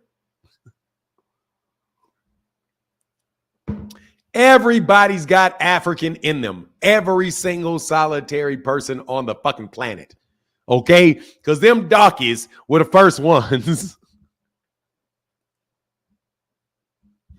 The first human being was black as coal. Okay? And we all subdivisions of that. So I don't want to hear none of that, dog. All y'all's related to blackies. Okay? I's a blackie, you's a blackie too. Y'all just want to think you better because you don't have some shit. That's like the ultimate mind screw. I'm better than you because I don't have what you have. You have everything I have. You have everything I have, and I don't have something you have. That makes me better than you. I'm not quite sure how that works, but okay.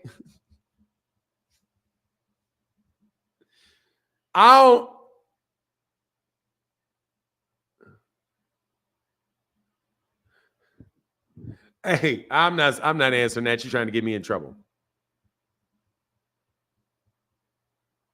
Yeah, it happens. I'm dark brown, my brother. Yeah, it happens. You should see what's that dude's name? What's not The Rock, Vin Diesel's brother, like him and Vin Diesel. Vin Diesel has a twin brother. His twin brother looks straight up like a white boy. And he 100% looks Negro standing next to his brother. But whatever, man. I ain't tripping. Mr. Mileage, I don't know. What did the dark skin say to it? Oh, man. This dude right here is fucking monstrous. Man, Kurt Hurd, brother, I've seen you been supporting, bro. Like super heavy, man. No, sir, man. Kurt Hurd, the way that you gift the memberships, thank you, man. Thank you, brother. Thank you for taking that red burden off the Cal Coolidge. You joining the Cal Coolidge and the David Williams. And shout out to my guy. Let me go ahead and put that $100 holler. That's so huge from Curtis Hurd. Thank you, Curtis Hurd. Thank you, sir. I'll go a little longer now because it's been sponsored. I ain't got to go mow lawns for this afternoon. And I ain't gonna lie, bro. Before I go back to doing what I was doing before, I'll drive a Uber. I'll drive an Uber before I go back.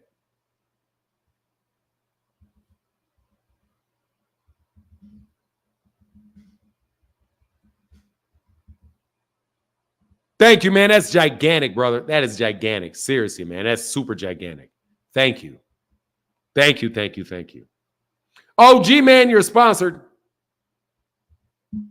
Oh, just wanted to be a sponsor. Oh, you are the sponsor. Hey, Kurt, dog, you the sponsor. He did not specifically say he was sponsoring G-Man. But G-Man, I will sip some coffee and play the tape. If you click the link, I'll talk to you for $100. I am definitely for sale.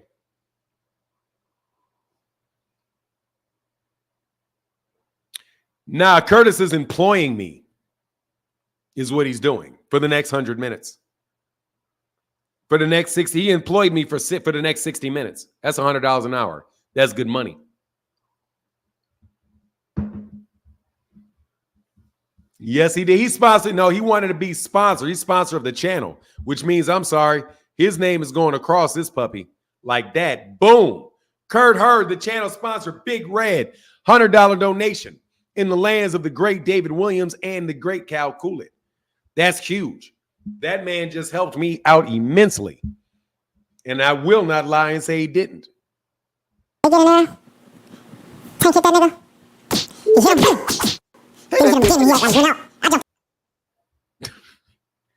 All right, there you go, man. There's a link. Come on, G-Man. You know you're listening. You know you want to talk. Otherwise, bro, it's going to be a long-ass time. Red Super Chats. Oh, ain't no, Curtis Hurd, thank you.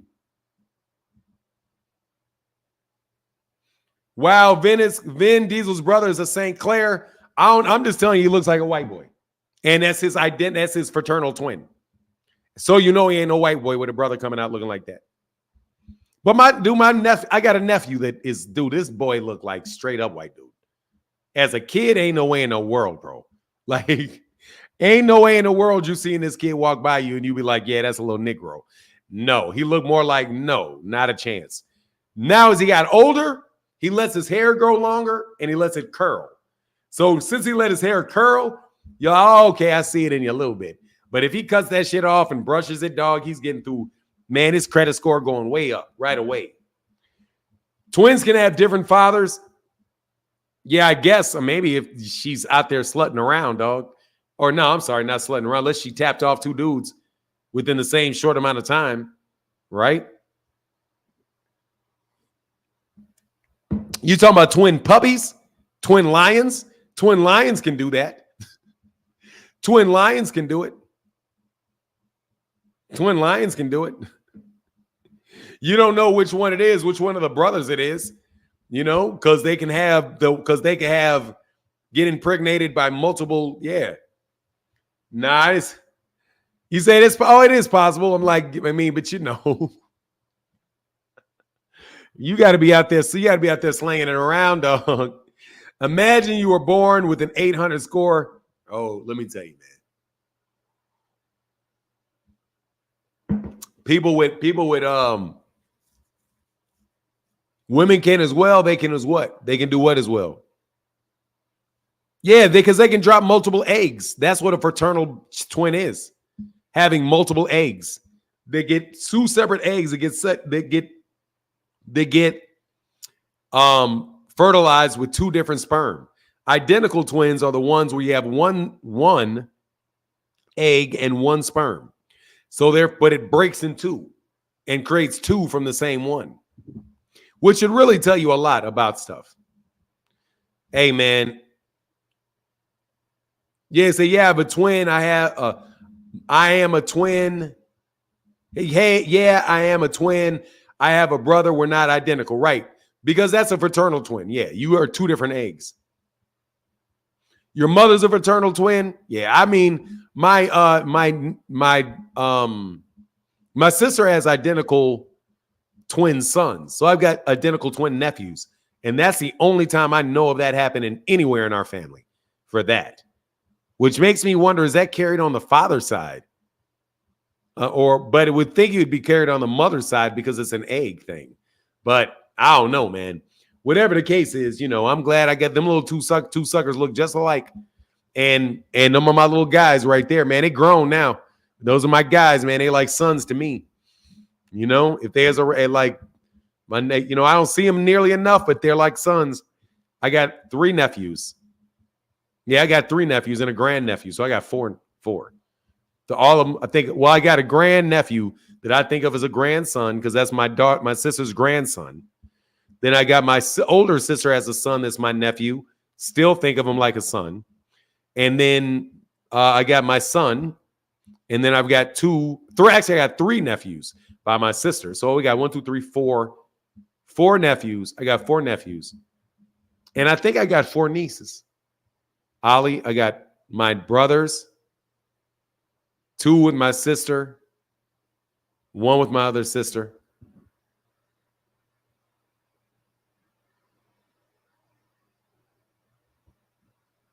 Two with West sister. Why am I? Yeah, 1 with my brother.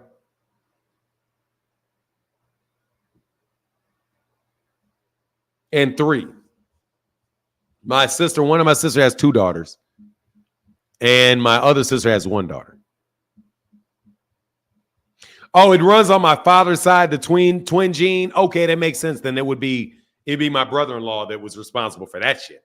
Because I was like, I ain't never seen that before. I would love to have twins.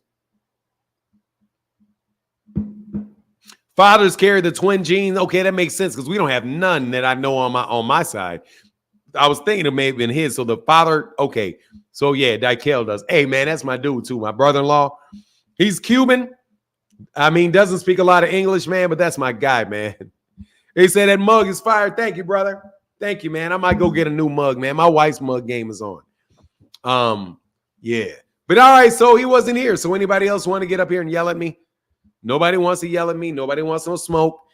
Nobody wants no nothing. Then I'm going to let it go.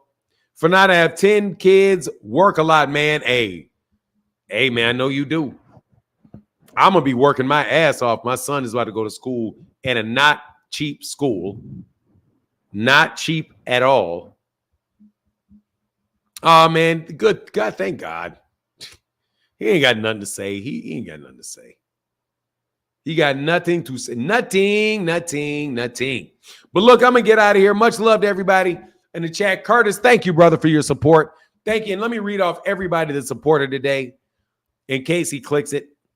Thank you to Rodolfo. Thank you to Jay Miller, Bud Jablonski, multiple times with Bud Jablonski.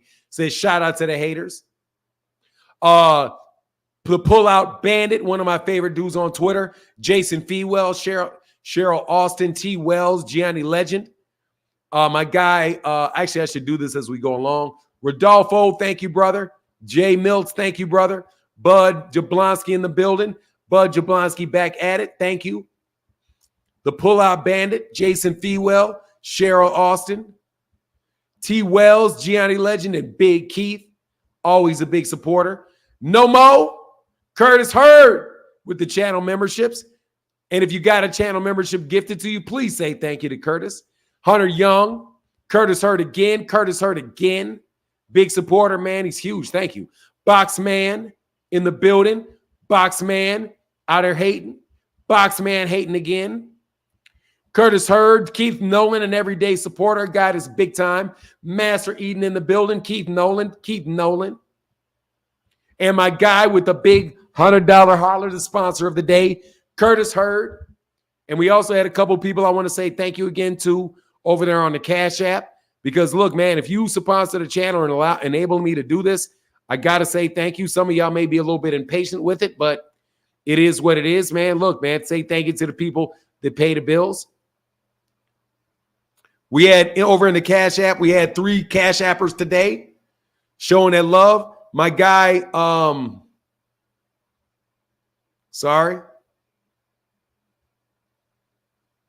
Daryl McKinney, Simi McNeil, Justin Henry.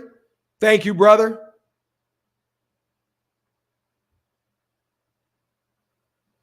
And he also did that for King. Thank you, brother. All right, man. So I'm going to get out of here. I'm going to see y'all tomorrow. Y'all have a wonderful day.